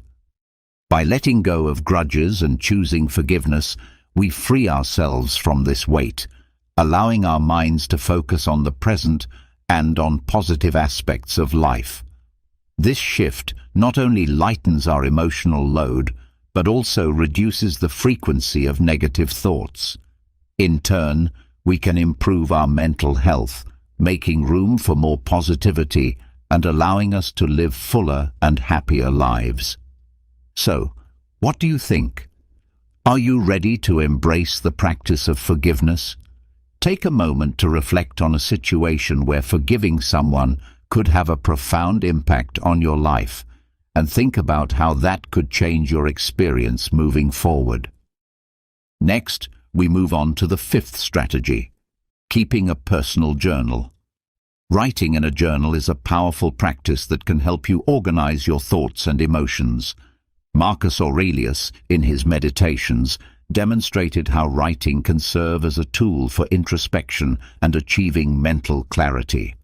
By regularly recording your thoughts, you give yourself the freedom to express your emotions, helping you understand them better and find solutions to your problems. For instance, imagine you're feeling overwhelmed by a challenging situation in your life. Writing about it in your journal allows you to explore your feelings, process your thoughts, and consider possible approaches to the issue at hand. This act not only helps you navigate through your emotions, but also alleviates mental burden by transferring your thoughts from your mind onto paper. Why does this work? Because writing organizes our thoughts and offers a fresh perspective, which is incredibly helpful for reducing stress and anxiety. Journaling acts as a form of self-therapy, fostering personal growth and enhancing self-understanding. The final strategy we will discuss is practicing self-compassion. As Seneca often reminded us, we suffer more in our imaginations than in reality. Self-compassion involves treating yourself with the same kindness, patience, and understanding that you would offer to a dear friend. When we make mistakes or face challenges, it's easy to become self-critical and harsh on ourselves. However, practicing self-compassion allows us to accept our imperfections and gives us permission to be human. Imagine you've made a mistake at work. Instead of mentally punishing yourself, you decide to be kind to yourself, telling yourself that mistakes are part of being human and that it's important to learn from them and move forward. This approach not only alleviates stress and anxiety, but also cultivates a growth mindset and resilience. Why is this effective? Because self-compassion helps us manage stress and pressure in a healthier way. Instead of adding unnecessary suffering through self-criticism, we support ourselves with understanding and love, which enables us to recover more quickly from setbacks and maintain a calmer, more balanced mind. Imagine what it would feel like to live without being dependent on anything or anyone for your emotional stability.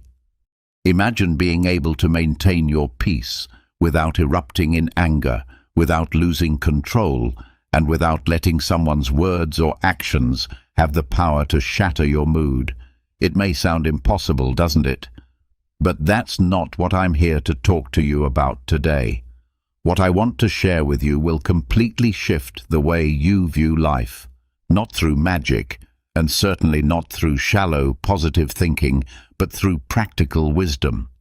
This is the same kind of wisdom used by the great Stoic philosophers, Marcus Aurelius, Seneca, Epictetus, who faced life's storms without ever letting go of their calm. Think back to the last time you got upset. Maybe someone disrespected you, broke your trust, or maybe it was something as simple as heavy traffic that triggered your frustration. What if I told you that all that anger you felt was actually a choice? Yes, a choice. And if you take to heart what I'm about to teach you, you'll find yourself no longer reacting in those same old ways. But there's a secret, a core principle that shifts everything. In this video, I'm going to walk you through that principle step by step. But before we dive in, I want you to take one small but powerful action. Go down to the comment section and write, "I will never again get angry at anything or anyone." This single act marks the beginning of a real transformation. It's the moment you commit, not to me, but to yourself. So let's begin. The first strategy is to accept the flow of life. Life is always moving, like a river with its rises and falls, moments of serenity and moments of storm. The Stoics teach us that when we fight against what's already happening, when we resist the inevitable, we only cause ourselves unnecessary suffering. Why is that? Because resistance places you in a battle you've already lost. On the other hand, acceptance allows you to embrace life as it is, not as you wish it were.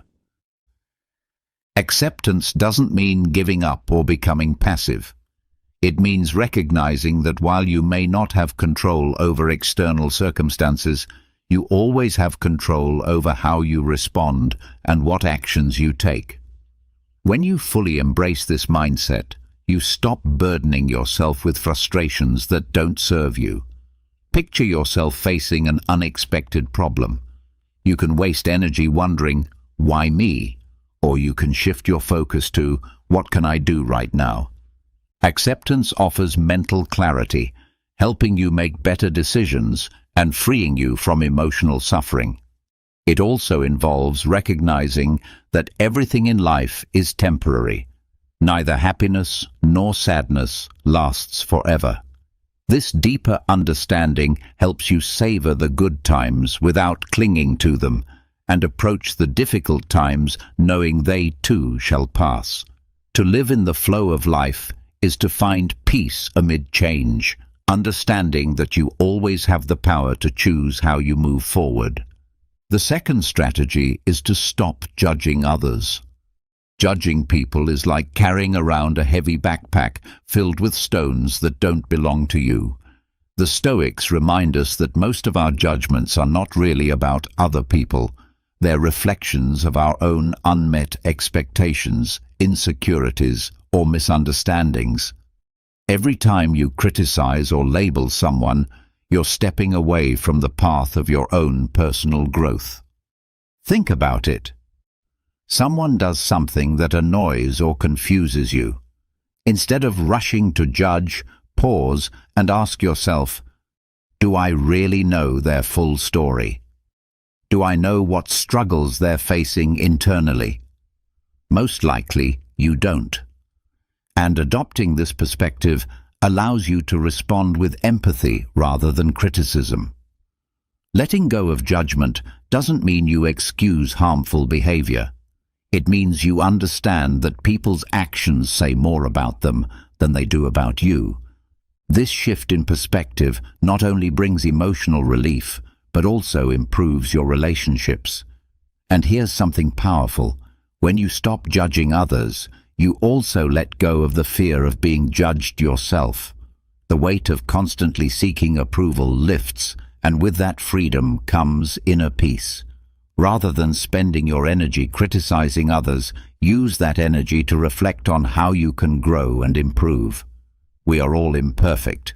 We are all learning. And when you choose compassion over criticism, you contribute to a more understanding world and release yourself from emotional burdens you don't need to carry. It's in this act of letting go that you find true serenity and clarity to focus on what really matters. Before we continue, I'd truly appreciate it if you could like and share this video so it can reach and help even more people. And if you don't want to miss out on future insights like this one, make sure to subscribe and turn on the notification bell. Now let's move to the third strategy. Control your mind. Your mind can be your strongest ally or your worst enemy. It all depends on how you train it. The Stoics deeply understood this. Everything begins in the mind. What you think shapes how you feel, and eventually how you act. If you don't take the reins of your own thoughts, your mind will quickly become overrun with distractions, anxieties, and negativity that dominate your experience. Controlling your mind doesn't mean trying to forcefully block out every unwanted thought. It means learning to guide them. One essential practice is mindful observation. When a negative thought comes up, don't feed it, don't merge with it. Step back, observe it without attachment, and let it pass like a cloud in the sky.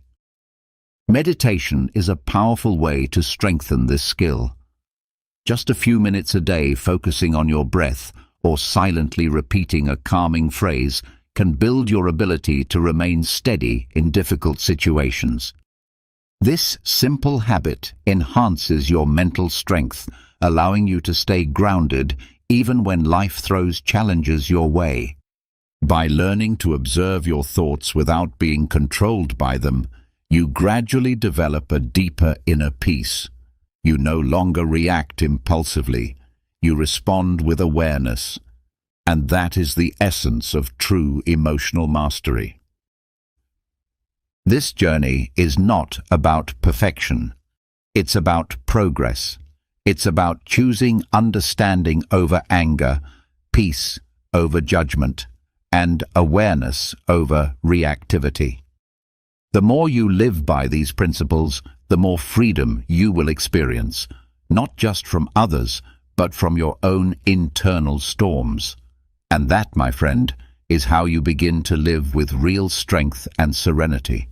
Facing challenging situations while learning to train your mind to focus on what truly matters helps you avoid distractions and boosts your productivity. Another key principle from Stoic philosophy is the importance of questioning your thoughts. Not everything that runs through your mind is a reflection of truth. When you catch yourself expecting the worst or worrying about things outside of your control, take a step back and ask yourself, is this thought helping me or harming me? More often than not, you'll discover that you can replace that thought with one that is more constructive and positive. When you gain control over your mind, you also take command of your emotions and reactions. Regardless of what's happening around you, you will always have the power to remain calm and stay focused. Remember, mastering your mind is the foundational step to mastering your life. Another powerful strategy is to let go of the illusion of a perfect world. The world isn't perfect, and expecting it to be will only lead to constant frustration. The Stoics understood that mistakes, setbacks, and difficulties are not only inevitable, but an essential part of human existence. When you stop resisting this truth, you unlock a deep and endless reservoir of peace and clarity. Picture a moment when someone makes a mistake that negatively affects you. Your initial response might be anger or disappointment. But what if you saw that mistake instead as a chance to practice patience and compassion? This shift in perception doesn't just lighten your emotional burden, it also deepens and strengthens your relationships. Accepting imperfection also involves surrendering the need to control everything. No one has the power to eliminate every problem or ensure that things always go according to plan. Rather than wasting energy trying to change what cannot be changed, focus on what you can control, your mindset and your choices. Acceptance does not mean giving up or settling. It means choosing to improve yourself and your world without the unrealistic expectation that everything must be flawless. The real lesson is in finding peace amidst imperfection, both in others and within yourself. When you embrace this mindset, you free yourself from chronic frustration and the stress of impossible standards. In its place, you gain the ability to enjoy the present and meet life's challenges with wisdom and composure. Another transformative Stoic strategy is to take full responsibility for your emotions. Your feelings are not caused by other people or external circumstances. They arise directly from how you interpret and react to those situations. This Stoic teaching is powerful because it hands control of your emotional life back to you. Instead of placing blame on others or events, it encourages self-reflection and personal responsibility. Imagine someone says something hurtful to you. In that moment, you have two choices.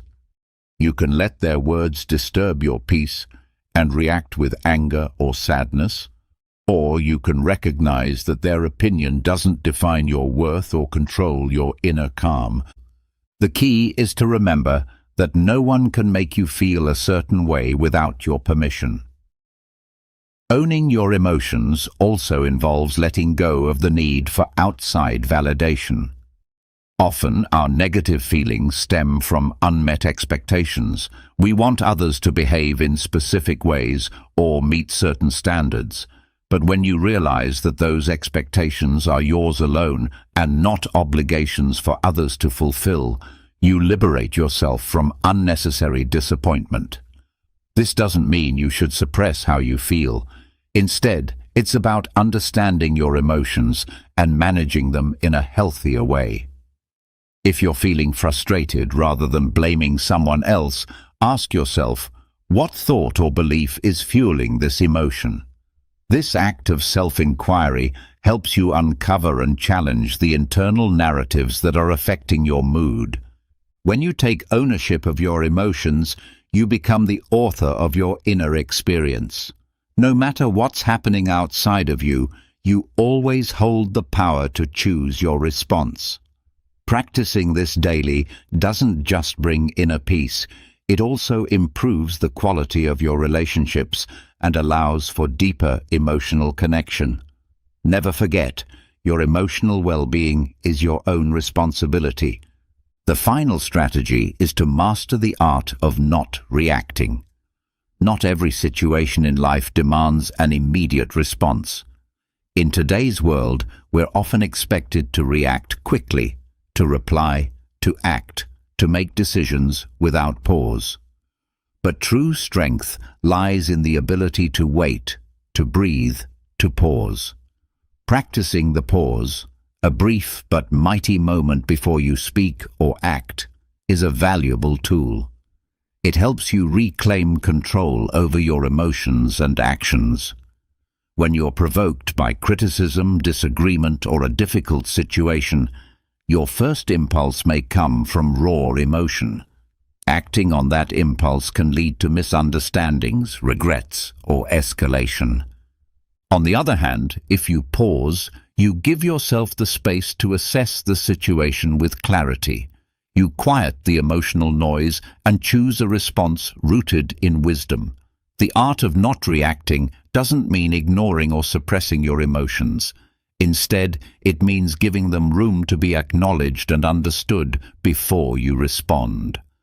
This habit nurtures patience, self-control, and inner wisdom.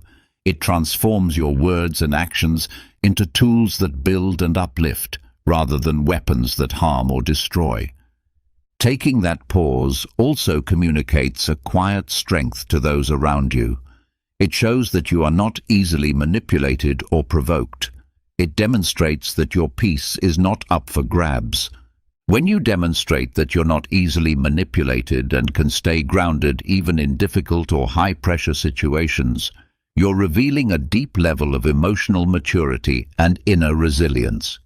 It's a powerful sign that you know who you are and that you can remain centered no matter what's happening around you. Keep in mind that you don't always have to defend yourself, explain your actions, or respond to every provocation. Sometimes, silence speaks louder than any argument. It can be the most profound and impactful response. By learning to choose your words and your battles wisely, you can completely transform how you relate to others and how you perceive life itself. Cultivating the ability to pause before reacting gives you the space to access your higher self, the version of you that responds with wisdom instead of impulse. Within that pause lies the strength to act from clarity, and in that clarity, true power is found. Strategy 7 is about embracing daily gratitude. Gratitude holds the remarkable power to deeply shift the way you experience your life. In a world that constantly urges you to focus on what you're lacking, practicing daily gratitude helps you become more aware of what you already possess. It invites a radical shift in perspective, one that centers on fullness instead of deficiency. The key is to make gratitude a consistent habit, not just an occasional reflection. Each day, take a few minutes to acknowledge 3 things that you're thankful for. These don't have to be grand accomplishments. They can be small, everyday blessings, like a friend's kind smile or the sunshine breaking through after a storm. The goal is to focus your mind on the things that bring you peace and joy rather than dwelling on negativity or scarcity.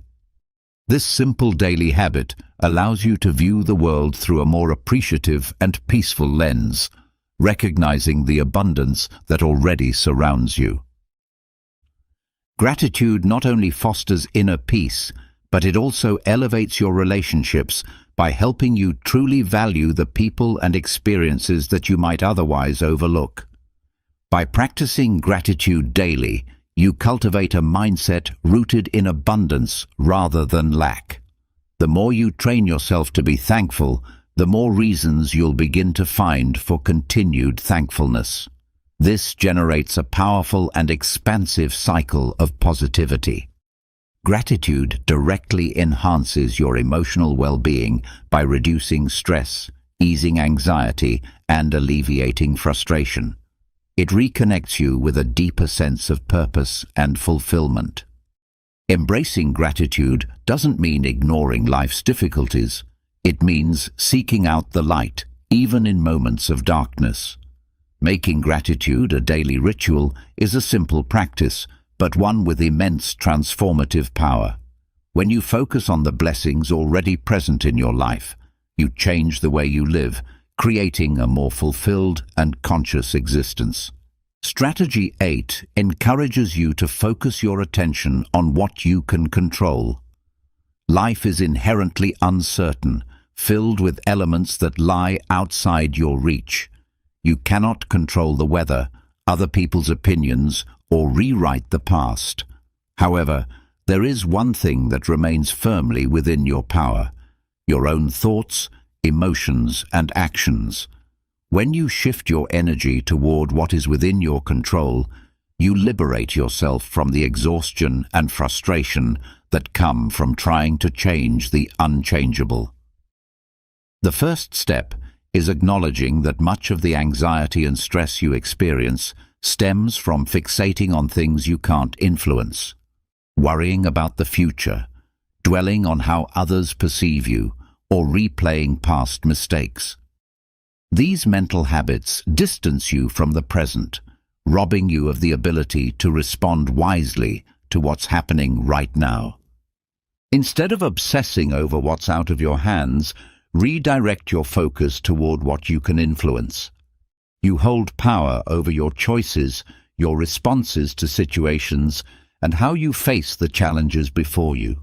You can decide how to react to adversity, how to extract lessons from your mistakes, and how to grow stronger through hardship. When you concentrate on what is within your control, you take the reins of your life. You become the foundation of your own peace and emotional stability, no longer relying on external conditions to feel balanced or secure. This mindset allows you to develop greater resilience. Rather than resisting what cannot be changed, you learn to adapt, to navigate life from a place of calm awareness and intentional action. Remember that your energy is limited. Don't waste it on battles that are not yours to fight.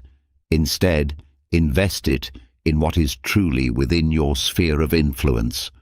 By doing so, you will begin to live with greater mindfulness, focus, and inner serenity. Strategy 9 is to practice empathy. Empathy is among the most transformative and powerful abilities you can develop when it comes to building meaningful relationships and resolving conflict. Every person you meet is carrying invisible burdens, personal struggles often hidden behind the faces they present to the world. Before letting frustration or anger take over in difficult interactions, pause for a moment and consider what the other person might be going through. Practicing empathy doesn't mean that you have to agree with someone else's point of view, but it does mean making a sincere effort to understand where they're coming from, their feelings, their life situation, their unique challenges. When you encounter conflict, rather than reacting impulsively, ask yourself, what might this person be feeling right now? what kind of struggles or worries might be influencing their behavior. This conscious effort to understand others allows you to look beneath the surface and respond from a place of compassion rather than judgment. Empathy softens anger and dissolves tension because it fosters deeper human connection. By seeing beyond the immediate situation, you open a path toward resolution and healing.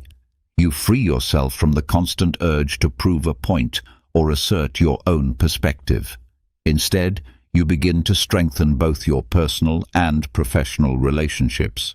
Practicing empathy also nurtures patience and tolerance, helping you recognize that every person has their own journey, their own history, and their own pain.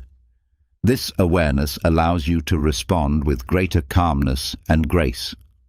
By cultivating empathy, you not only become more understanding, you also create space for more peaceful, authentic interactions in your life. Reacting with calmness and constructiveness rather than escalating a conflict allows for resolution through greater understanding and mutual respect. When you practice empathy, you not only improve your own well-being, but also positively impact those around you, fostering a more conscious, connected, and humane environment. By making empathy a central part of your daily life, you contribute to creating a more harmonious and supportive atmosphere. Another key lesson is to embrace the transient nature of life. Nothing in this world is permanent. People, moments, and emotions are fleeting.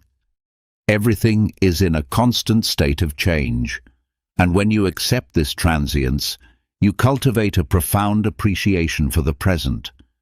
Instead of holding on to the past or fearing the future, you learn to savor the here and now. Recognizing the impermanence of life also helps free your heart and mind from unnecessary emotional burdens, such as resentment and anger. Although these emotions are natural, they intensify when we cling to past situations. By understanding that all things end, you can release these negative feelings more easily, making it easier to move forward without carrying the weight of the unchangeable.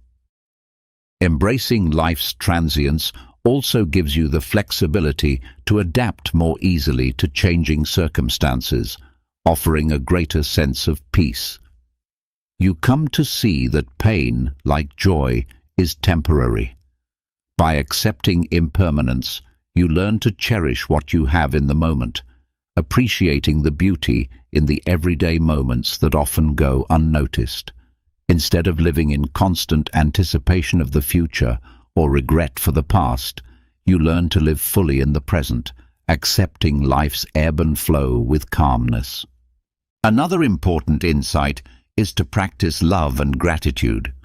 Anger is a destructive force that consumes from within, but love and gratitude are the antidotes. This isn't about empty sentimentality, but about adopting a true philosophy of life. As Marcus Aurelius wisely said, "When you wake up each morning, remind yourself of the privilege of being alive, breathing, thinking, and loving." When you approach each day from this perspective, anger loses its power over you. Love, in this sense, is not romantic or dependent love, but a deep understanding and compassion for humanity. Everyone acts according to their own understanding and circumstances. So, when someone offends you, instead of reacting with anger, ask yourself, does this person truly know what they are doing? Often, the answer is no. By letting go of personal offense, you realize that it's not possible to be angry and grateful at the same time. If you practice gratitude consciously, your mind will stop searching for things to be upset about. For example, when someone cuts you off in traffic, instead of cursing, be grateful that you have a vehicle and the opportunity to drive. If someone speaks ill of you, be thankful that you have the chance to show who you truly are through your actions. The key is in choosing how to interpret every situation.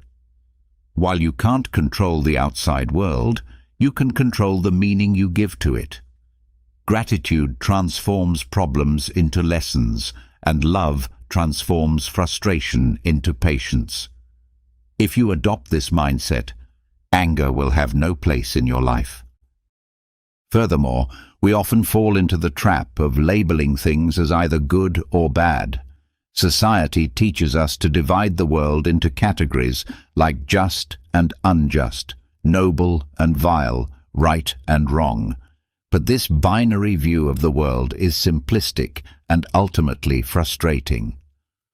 The Stoics understood a profound truth.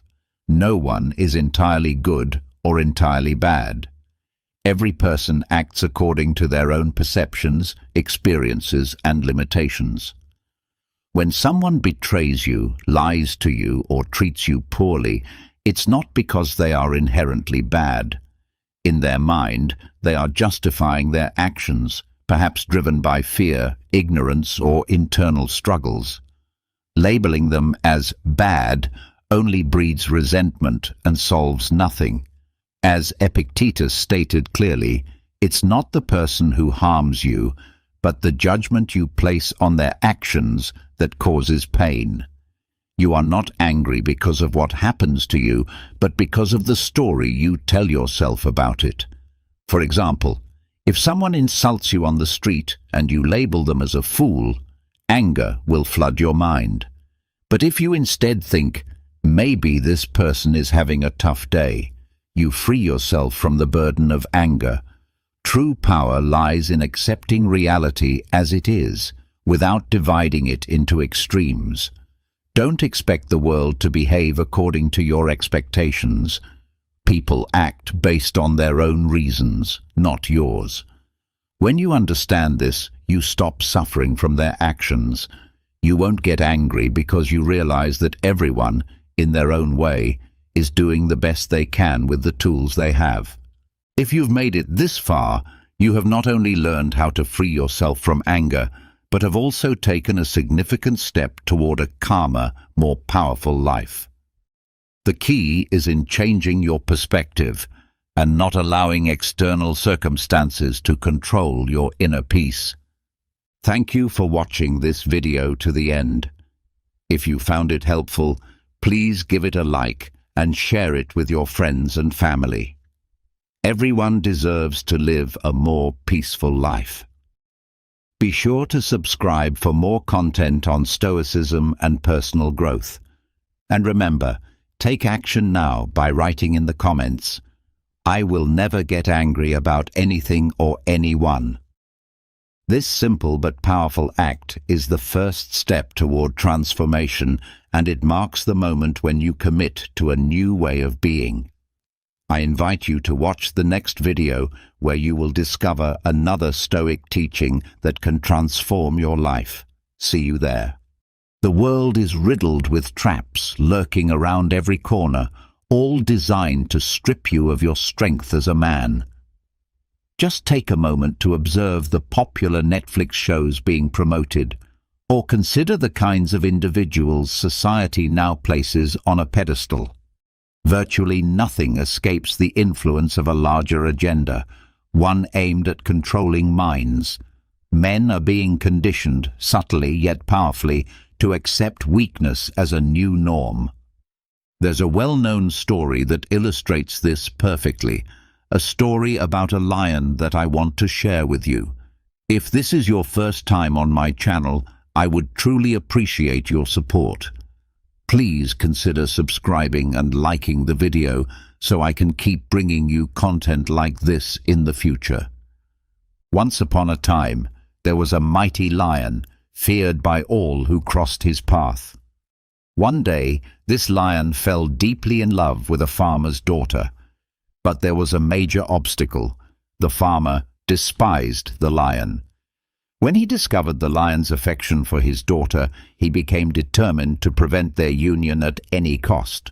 So the cunning farmer devised a plan and summoned the lion. He told the lion that he would only permit the marriage under one condition, that the lion must first remove his sharp claws. To the lion, it seemed like a small sacrifice for such a great reward. So, for the sake of love and with the hope of winning the farmer's approval, he went to a stone and deliberately shattered his own claws. The next day he returned to the farmer, proudly announcing that he was now harmless and ready to claim his bride. But the farmer was not done. He added another condition. The lion must now break off his sharp teeth and fangs. Again the lion agreed, willing to give up even more of himself to attain what he desired. He removed his fangs and teeth, then returned once more. But this time the farmer did not meet him with kindness. Instead, he attacked the lion and killed him. Now defenseless, the once powerful beast could not protect himself. The very things that had given him strength and identity had been willingly discarded, one by one. This story holds a powerful message. Brothers, the world we live in today is no different. There are forces at play far greater than most of us realize, and they have meticulously crafted a system, a matrix, designed to keep men enslaved to their impulses, their cravings, and their desires. But here's the hard truth. You can blame the farmer, you can point fingers at the elite and the system all you want. But in the end, it was the lion who made the choice to surrender. Voluntary discipline is the sacred virtue every man must embody, whether in his professional ambitions, financial journey, or romantic life. Every man is born with a deep desire to feel powerful, assertive, and in control. This is not arrogance. It's nature. We are wired to strive for strength and direction. Yet many of us have lost touch with this instinct. We fall into habits that strip us of our potential. We willingly hand over our power. Today, men complain endlessly. They squander their money on meaningless pleasures, drugs, pornography, and even apologize for things that don't require an apology. In doing so, they develop habits that weaken them from the inside out. One such habit is mocking others. This isn't a topic that gets much attention, but it's crucial. As a man of high value, you should never elevate yourself by tearing others down. Mocking others in an attempt to look superior reveals insecurity and a lack of respect. Authentic masculinity isn't about dominance over others, it's about self-mastery. Think about the example of crabs in a bucket. When one crab tries to climb out, the others instinctively pull it back down. Similarly, when someone around you attempts to rise, to improve, or to pursue a better life, there are those who feel threatened or envious and try to hold them back. That kind of behavior is neither noble nor productive. If you find yourself making fun of others, understand this. In that moment, you are placing yourself beneath them, period. That doesn't mean you should ignore mistakes or never correct others, but correction should come from a place of guidance, not ridicule. As a man, it is your duty to mentor and uplift your brothers, not to belittle them. Leave behind grudges, hidden motives, or superiority complexes. Instead, offer feedback that helps others grow and evolve. Remember, true strength and confidence are never expressed through mockery. Listen to what Mike Tyson once said. Social media has given people the false courage to speak disrespectfully to others without fearing the consequences, like getting punched in the face. His words are a stark reminder of how disconnected we've become from accountability. Another habit that weakens men is the refusal to accept responsibility. Let's return to the story of the lion and the farmer's daughter. Ultimately, the lion's downfall wasn't caused solely by the farmer's deception. The real reason lies in the lion's failure to embrace his responsibility. His duty was to live as the powerful predator he was created to be. His claws and teeth were not just weapons, they were symbols of his identity and nature. But he chose to abandon that for acceptance. Many of us do the same in our lives. We run from our responsibilities instead of owning them with pride. But responsibilities are not burdens. They are the very foundation of who we are as men. I want you to say this out loud. I will honor my responsibilities with pride because they define me as a man. The moment you decide to escape your duties is the moment you choose to abandon your masculinity. Never forget this truth. The price of greatness is responsibility. Hear it again. The price of greatness is responsibility. This principle not only strengthens your own identity, but it also brings stability and growth to those around you. Responsibility should not be something we avoid or hand off to others. It should be embraced as the very path to fulfillment, greatness, and becoming the men we were always meant to be. There's a tendency among many men today to run from failure. This has become a real challenge in our time. Most men would rather stay in their comfort zone than step into the discomfort required for growth. But remember, real growth often involves pain and is usually disguised behind what we perceive as failure. Think about the well-known story of the man who digs in search of diamonds. He has no idea how far beneath the surface those diamonds lie, but he keeps digging. At first, it's just more dirt. Every scoop feels like nothing's changing, but with persistence, after hours or even days, he eventually uncovers what he's been searching for. The same is true for us. Brothers, understand that failure is not the end. If you carry the mindset that failure is final, you can be certain you will never achieve anything meaningful. Anything worth having comes with a cost. Let's say you launch a business. In the early stages, you may run into what seems like countless failures, struggling to understand how the business works, learning to attract and retain customers. But if you stay in the game long enough and continue to rise from those temporary setbacks, growth becomes inevitable. It's the same when dealing with women. In the beginning, you might come off as awkward or unsure of yourself. You may not know how to carry a smooth interaction, but your success lies beyond those early uncomfortable moments. These are just small prices a man must pay. Strength demands payment, and the payment is often temporary defeat. Many of us were raised to feel ashamed of our mistakes, to fear failure, and to constantly search for someone to blame. It's not my fault, we say. That person is the reason. These are the thoughts of someone who is not willing to take ownership. I want you to remember this quote. Write it down if you must.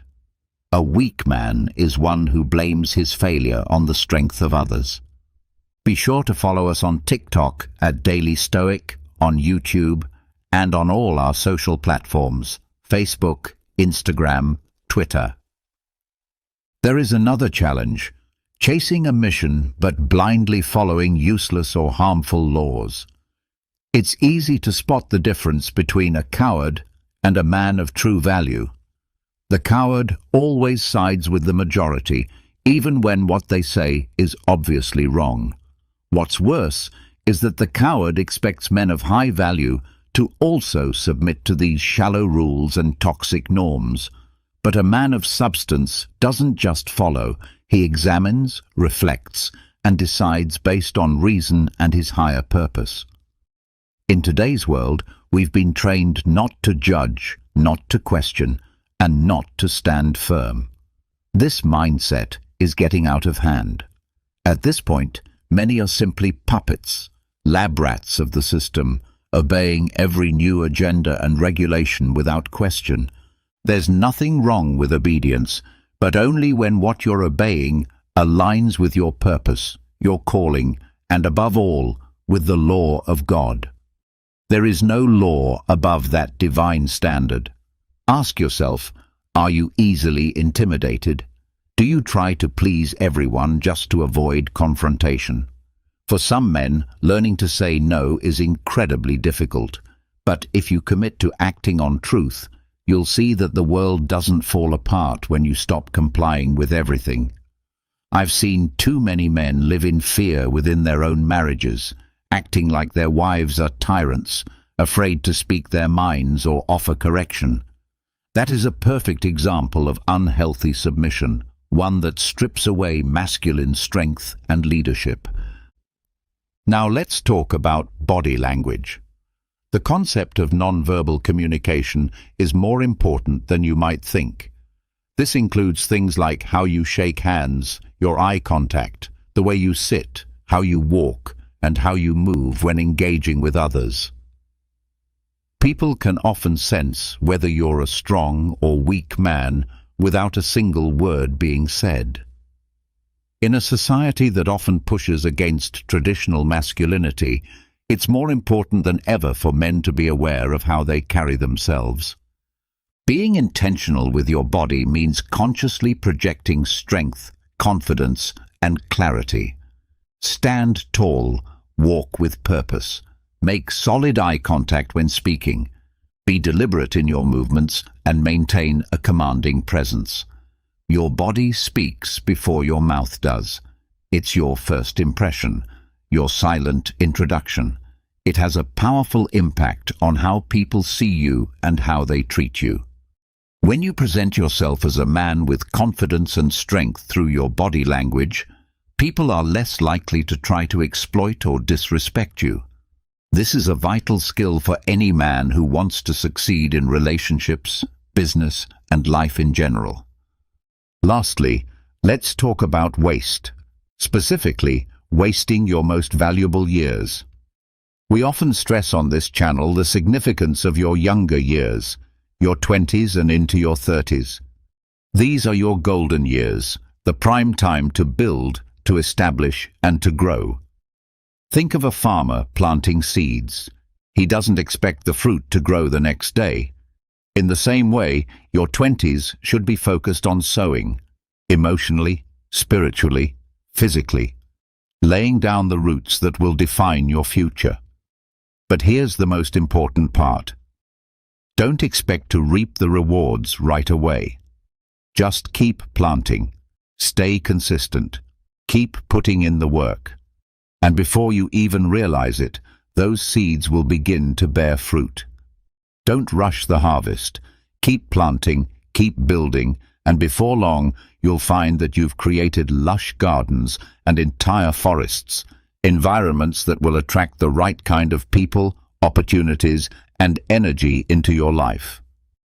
When I talk about sowing, I'm talking about pushing yourself, testing your limits, and challenging who you are now so that you can grow into who you're meant to become. This doesn't mean you have to grind non-stop, working 24 hours a day, 7 days a week. But it does mean you must remain aware that these early years are when your energy is at its peak, when opportunities to take bold risks are abundant. Take advantage of this season.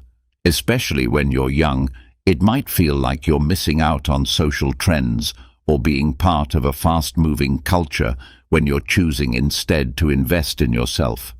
But resist that temptation to blend in or to be distracted. You may not fully grasp it now, but with time and maturity, you'll deeply appreciate the discipline and focus you showed during these early years. To reinforce this truth, listen to what the wisest man who ever lived said about youth.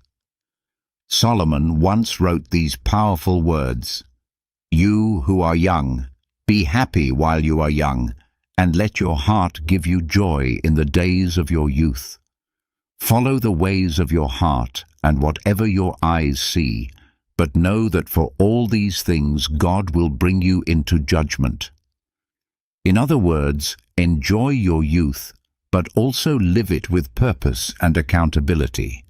Now, let's talk about another common trap, being lazy and unproductive with your time. The way you organize your day, how you manage the hours you've been given, plays a significant role in your personal development. Ask yourself, what time do you go to bed? What time do you get up? How is your day structured? What do you do when you come home from work? These questions are not small details to be ignored until it's convenient. They are fundamental to shaping the life you want. If you're a man seeking growth and success, then every part of your day deserves intentional planning. Consider why the most powerful people in the world are so effective at constructing systems and influence, what some call the matrix. It's because every detail of that system has been carefully planned. In the same way, you must examine your daily life, the people you interact with, the environments you allow yourself to be in, and even the type of content you consume. If you are not intentionally planting strong, purposeful thoughts in your mind, you may unknowingly be giving open access to influences that weaken you from within. Laziness is one of the greatest threats to men today. Many of us have powerful ideas and ambitions about our future, about business, or about the kind of life we want to live. But if we do not take action, those dreams remain unrealized. Laziness has a way of creeping in slowly and subtly. It starts small, but if left unchecked, it spreads like a disease, silently eating away your potential. It holds you back from taking necessary steps and keeps you stuck in place. Always remember, brothers, that laziness only wins against the weak. A man of true value and inner strength quickly learns how to identify laziness within himself and correct it before it takes root. Stay vigilant. Watch for signs of idleness in your life and act against it the moment it shows up. Don't forget this. In modern society, weakness has become a celebrated trait. Weakness is praised and promoted, but strength remains your greatest virtue. Pursue strength relentlessly. Find strength in every situation, in every challenge, and most importantly, never forget that your ultimate source of strength is God. Each day is filled with moments that can shape your growth and push you closer to your goals, but it's up to you to seize those moments with intention and courage. Let your pursuit of strength be both physical and mental. Know that building your spiritual and personal foundation will give you the resilience you need to overcome life's trials. And if this message has resonated with you, support the movement. Like the video, subscribe to the channel, and leave a comment. Let YouTube know that content like this matters to you, so we can continue making more of it, together. Have you ever found yourself wrapped up in the comfort of your blankets, locked in a battle with the alarm clock? Even the great Roman Emperor Marcus Aurelius struggled with this same dilemma. Marcus Aurelius, one of the most powerful men in ancient history, wrestled with laziness each morning, just like we do.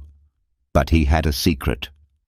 In this episode, we're going to uncover the age-old strategies of the Stoics that awaken your sleeping motivation.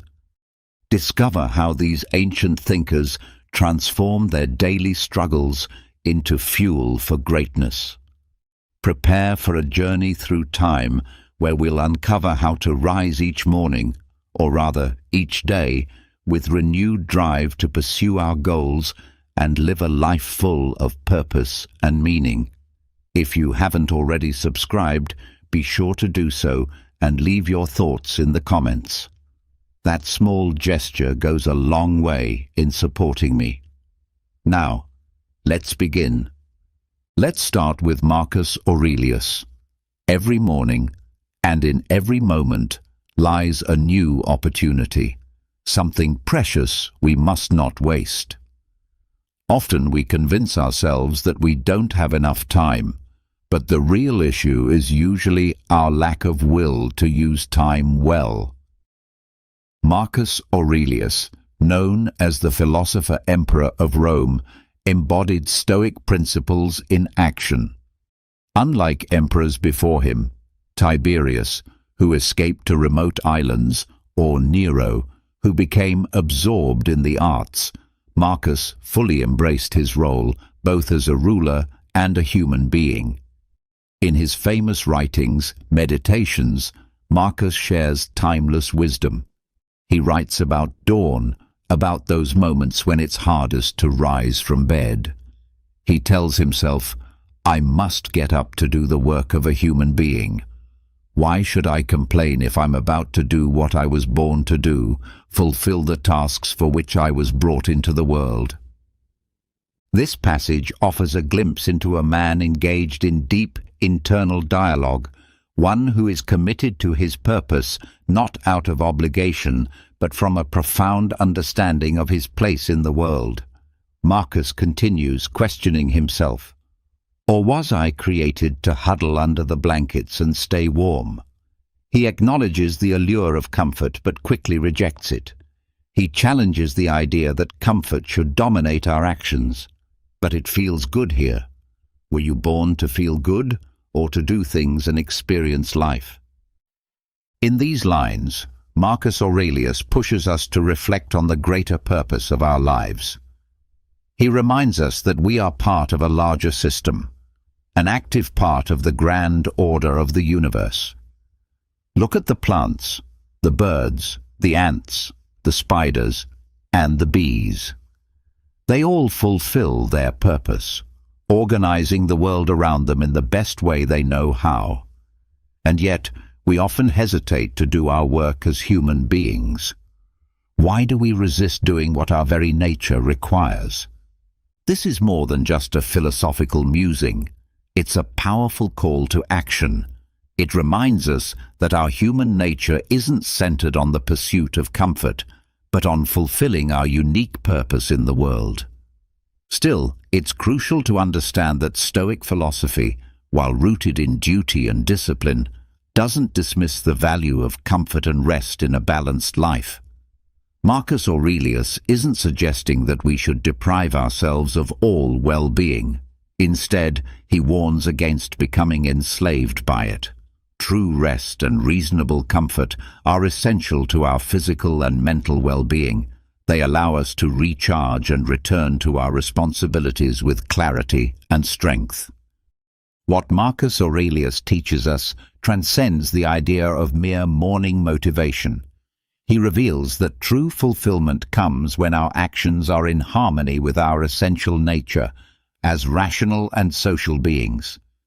It's not just about checking tasks off a list, but about living in alignment with our higher values and contributing to the greater good. When we face resistance from within, when we're tempted to delay or procrastinate, we should return to Marcus Aurelius's reflection. Ask yourself, am I living in accordance with my nature? Am I doing my part to contribute meaningfully to the world around me? In those questions, and in the honest answers we give ourselves, we find our real purpose and our deepest satisfaction. Time waits for no one. Each day presents a new chance to embrace our human nature and make a difference, no matter how small it may seem. As Marcus Aurelius reminds us, we were not made for idle comfort, but for conscious, deliberate action. Let's rise each day with the resolve of Marcus Aurelius, ready to fulfill our role on the grand stage of life. When it comes to motivation, especially in the face of difficulty, it's essential to remember that our perception plays a major role in shaping our inner strength. Think of learning a new skill.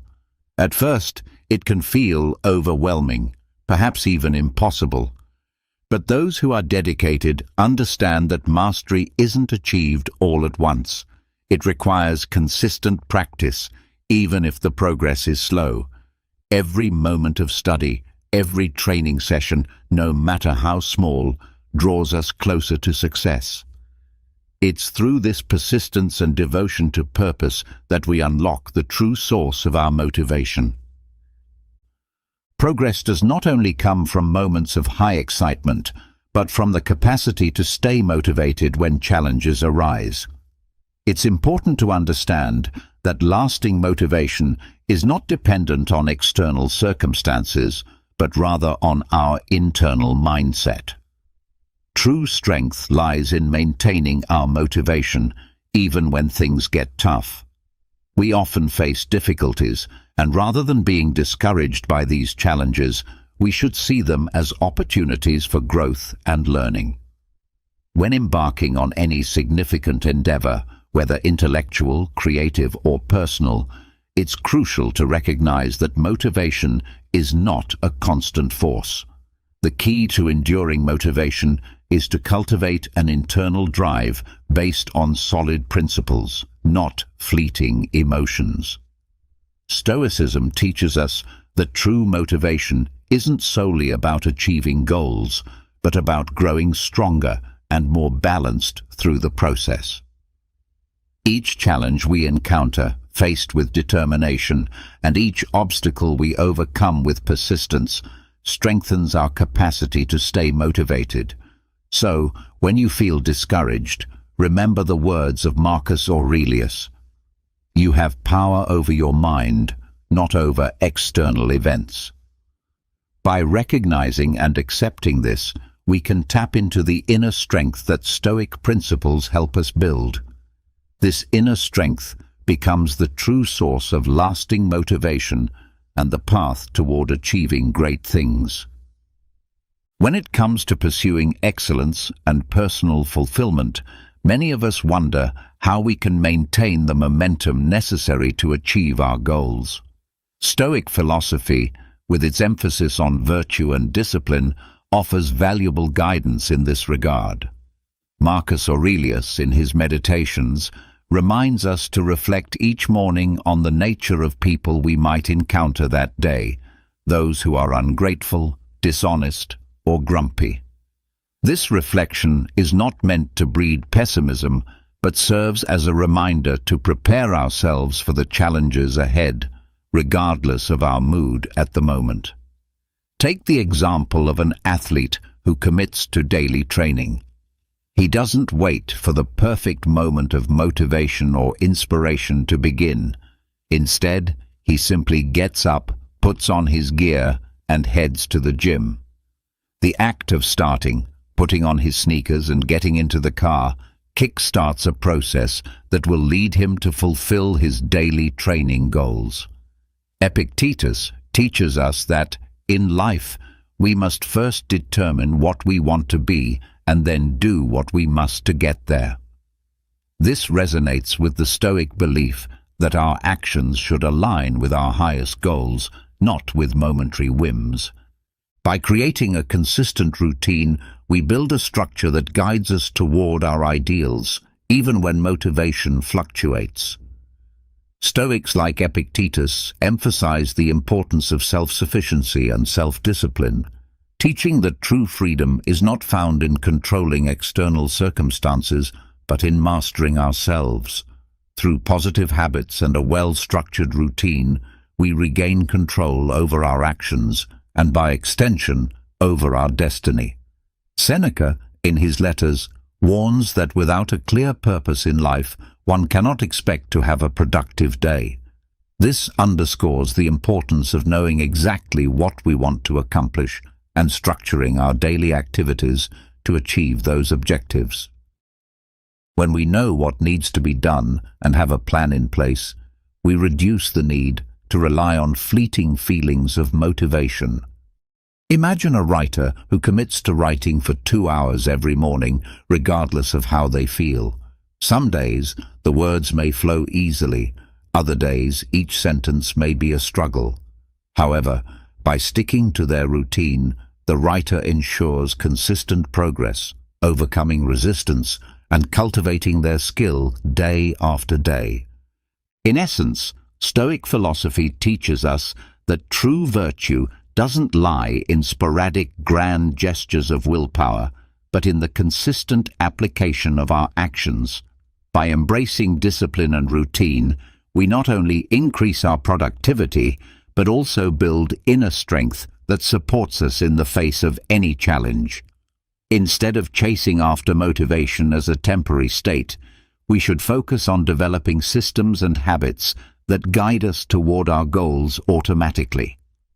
As Marcus Aurelius wisely advised, action is not something occasional, but a constant habit.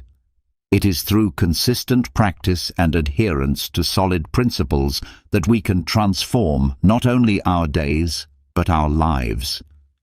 The difficulty in staying motivated often arises when we lose ourselves in a maze of tasks and obligations that, although they may seem important, lack true meaning. The Stoic philosophers recognized this dilemma long ago, understanding that not all tasks contribute to our higher purpose. The Stoic philosophers recognized a dilemma that many of us still face today. They believed that true happiness could be found in virtue alone, and that our energies should be focused on what truly contributes to our moral excellence. Applying this principle to the pursuit of motivation, we can deduce that our lack of enthusiasm often doesn't stem from the tasks themselves, but from a misguided perception of their importance. For example, a professional might spend hours answering non-urgent emails or attending unproductive meetings while procrastinating on an essential project for their career. At the end of the day, they feel exhausted and demotivated. Why? Because, on some level, they know that they have squandered their time and energy on tasks that do not truly matter. Seneca, in his letters to Lucilius, warns us that the issue is not that we have too little time, but that we waste so much of it. This observation is particularly relevant in our age, where constant distractions pull us in many directions. To cultivate lasting motivation, we must learn to distinguish between what is essential and what is merely superfluous. Marcus Aurelius, in his Meditations, provides a simple yet powerful tool for making this distinction. He asks us to consider whether an activity is necessary, which serves as a filter for our daily actions, allowing us to focus on what truly matters. By regularly asking ourselves this question, we not only eliminate the unnecessary, but also strengthen our commitment to what is vital. However, it is important to recognize that motivation is not an inexhaustible resource. Just as a wise general doesn't spread his troops thin by fighting unnecessary battles, we must preserve our motivational energy for the challenges that truly matter. By doing this, we not only improve our chances of success, but also discover a deeper sense of meaning in our actions. In essence, Stoic philosophy teaches that true motivation does not arise from external stimuli or temporary rewards. It comes from an internal alignment with our deeper values and greater purposes. By freeing ourselves from unfounded social expectations and trivial distractions, we create the space for authentic motivation to grow. Therefore, next time you feel unmotivated, pause and reflect. Does this task genuinely contribute to my personal growth or well-being?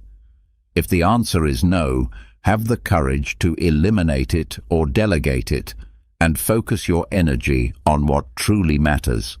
In doing so, you will uncover a constant source of motivation and purpose. Many of us face a silent battle within ourselves each morning. On one side is the desire to remain in the comfort of our bed, and on the other is the call of duty and virtue. This internal conflict is not new. The Stoics recognized it long ago and offered us valuable insights on how to face it. Epictetus, in his discourses, reminds us that we must first decide what kind of person we want to be and then act accordingly. This idea resonates with the Stoic belief that our actions, particularly in the morning, set the tone for the rest of the day, and by extension, for our lives. Seneca, in his letters, suggests that we should organize our lives as if we were preparing for a banquet, ensuring that everything is in its place but not excessive. The founder of Stoicism, Zeno, taught that virtue alone is sufficient for happiness. Applying this principle to our daily routine, we can see that getting up on time, even when we don't feel like it, is an act of virtue that contributes to our overall well-being. For example, when the alarm rings, instead of giving in to the impulse to hit snooze, take a moment to breathe deeply and ask yourself, what kind of person do I want to be today? And what actions will bring me closer to that ideal? This brief reflection can provide the motivation needed to rise from bed with purpose and determination. The act of waking up consciously and disciplined is not just about productivity. It is an act of alignment with our rational nature and with the universal logos, which are central tenets of Stoicism. By overcoming the inertia of the morning, we practice self-control and cultivate the inner strength required to face the day's challenges. Each morning presents a new opportunity to practice virtue. The true test of our philosophy is not in our words, but in our daily actions, starting from the moment we open our eyes. As Epictetus would say, do not merely explain your philosophy, incorporate it. So when the alarm rings, do not see it as an enemy, but as a call to excellence. Rise not only from your bed, but also from mediocrity. The day ahead is your training ground for wisdom and virtue. Time is often considered a scarce resource, something we frequently claim to lack. However, the true issue lies not in the absence of time, but in the way we prioritize and manage it. There are countless examples of individuals who, despite being busy, still manage to find time for the things that matter most. Marcus Aurelius, for instance, found time to read despite his immense responsibilities as emperor, and Epictetus continued his studies even while enslaved. If they were able to do this, so can we. Seneca teaches us that the real obstacle to accomplishing what we want is not the shortage of time, but rather the way we squander it. Time itself is not inherently scarce. It is our mismanagement of it that causes the problem. By allowing ourselves to become distracted by trivial activities, we end up sacrificing moments that could otherwise be enriching. The way we manage our time is a matter of choice and discipline.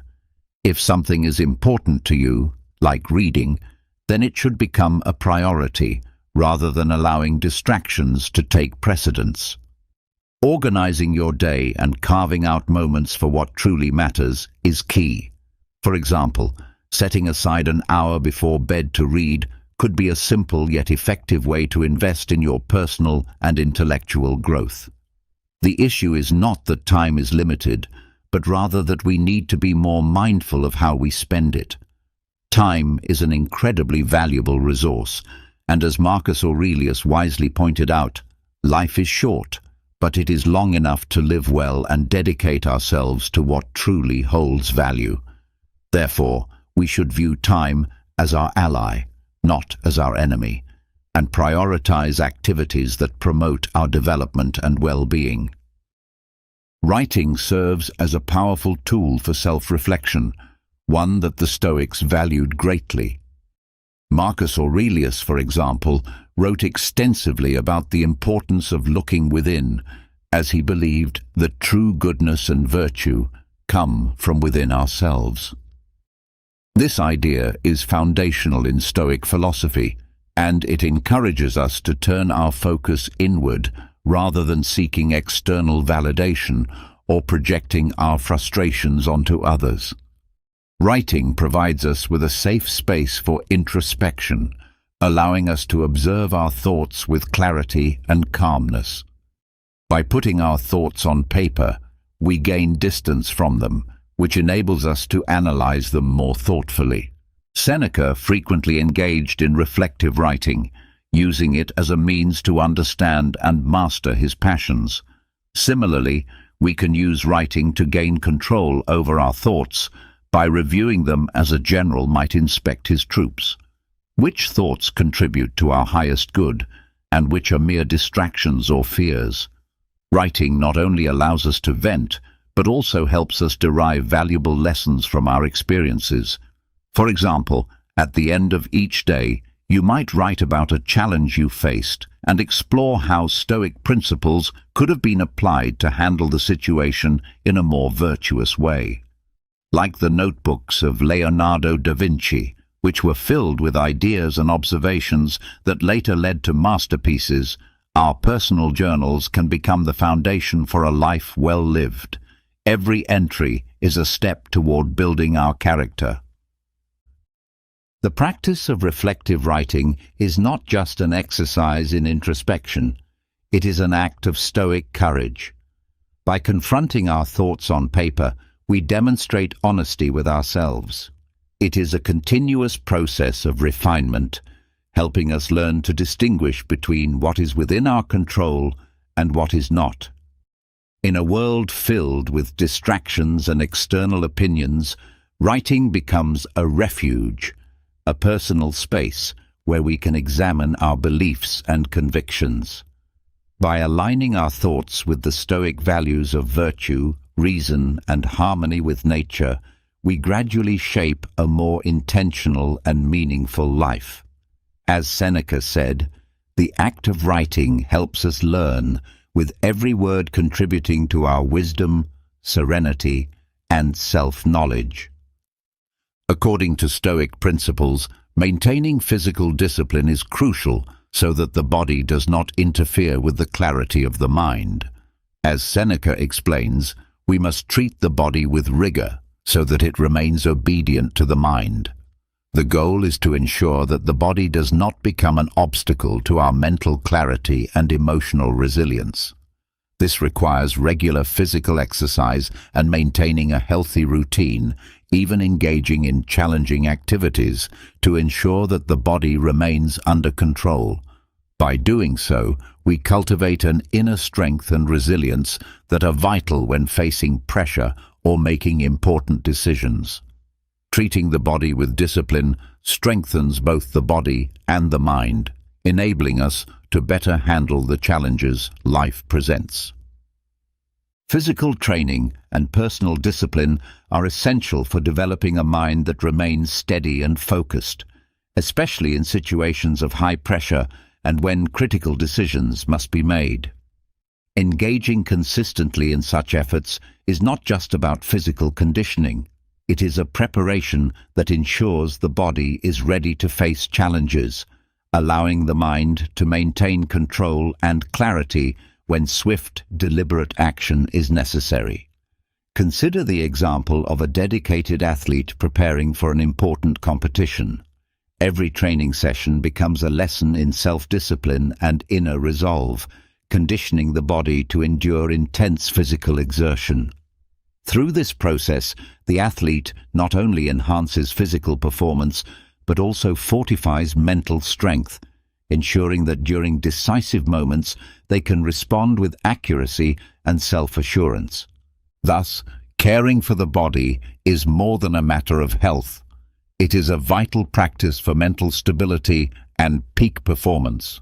It strengthens the connection between physical discipline and mental resilience, allowing one to navigate life's challenges with poise and determination. Turning inward, we find another powerful Stoic practice, meditation on mortality, known as memento mori. This reflection on death is not meant to instill fear, but rather to cultivate a deeper appreciation for life. Stoic wisdom urges us to confront the reality of death not as a far-off event, but as something that unfolds with each passing minute. Time is fleeting, and every moment that slips by is a moment we no longer have. Memento mori, or remember death, serves as a potent reminder of life's impermanence. It emphasizes that our time is finite, and once gone, it cannot be reclaimed. With this perspective, we are encouraged to approach each action and decision with purpose and presence.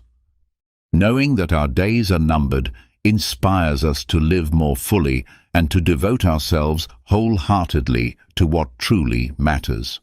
For instance, when we pour our complete attention and effort into a task, we are acknowledging that we are making meaningful use of our limited time. The awareness of life's brevity and unpredictability pushes us to avoid wasting our energy on the trivial or superficial.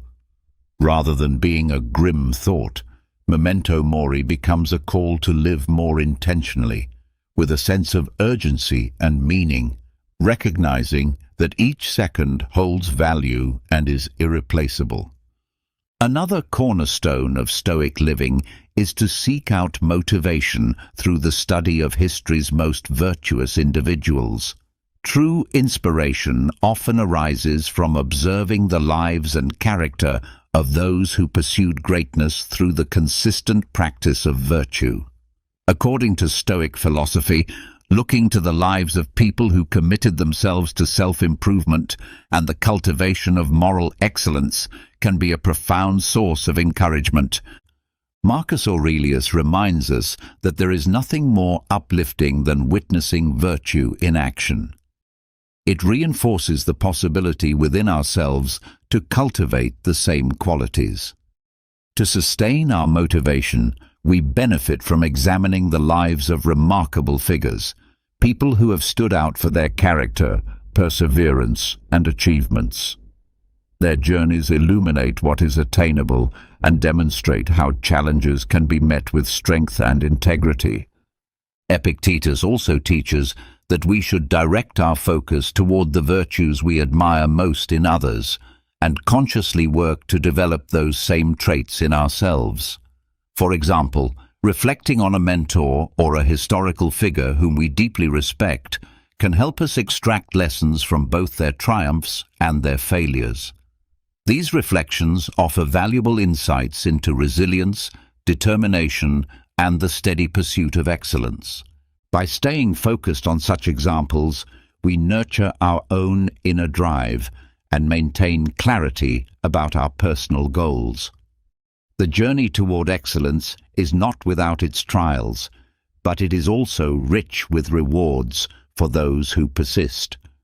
Motivation, then, lies in identifying and drawing strength from those who embody the principles we wish to live by, those who have walked the path of mastery and virtue before us. By contemplating their lives, we find guiding lights to shape our own. If you've read this far, write the word motivation in the comments to let us know you made it to the end. Now, I invite you to explore 2 more videos on the screen that will continue to expand your understanding and growth. If this video offered you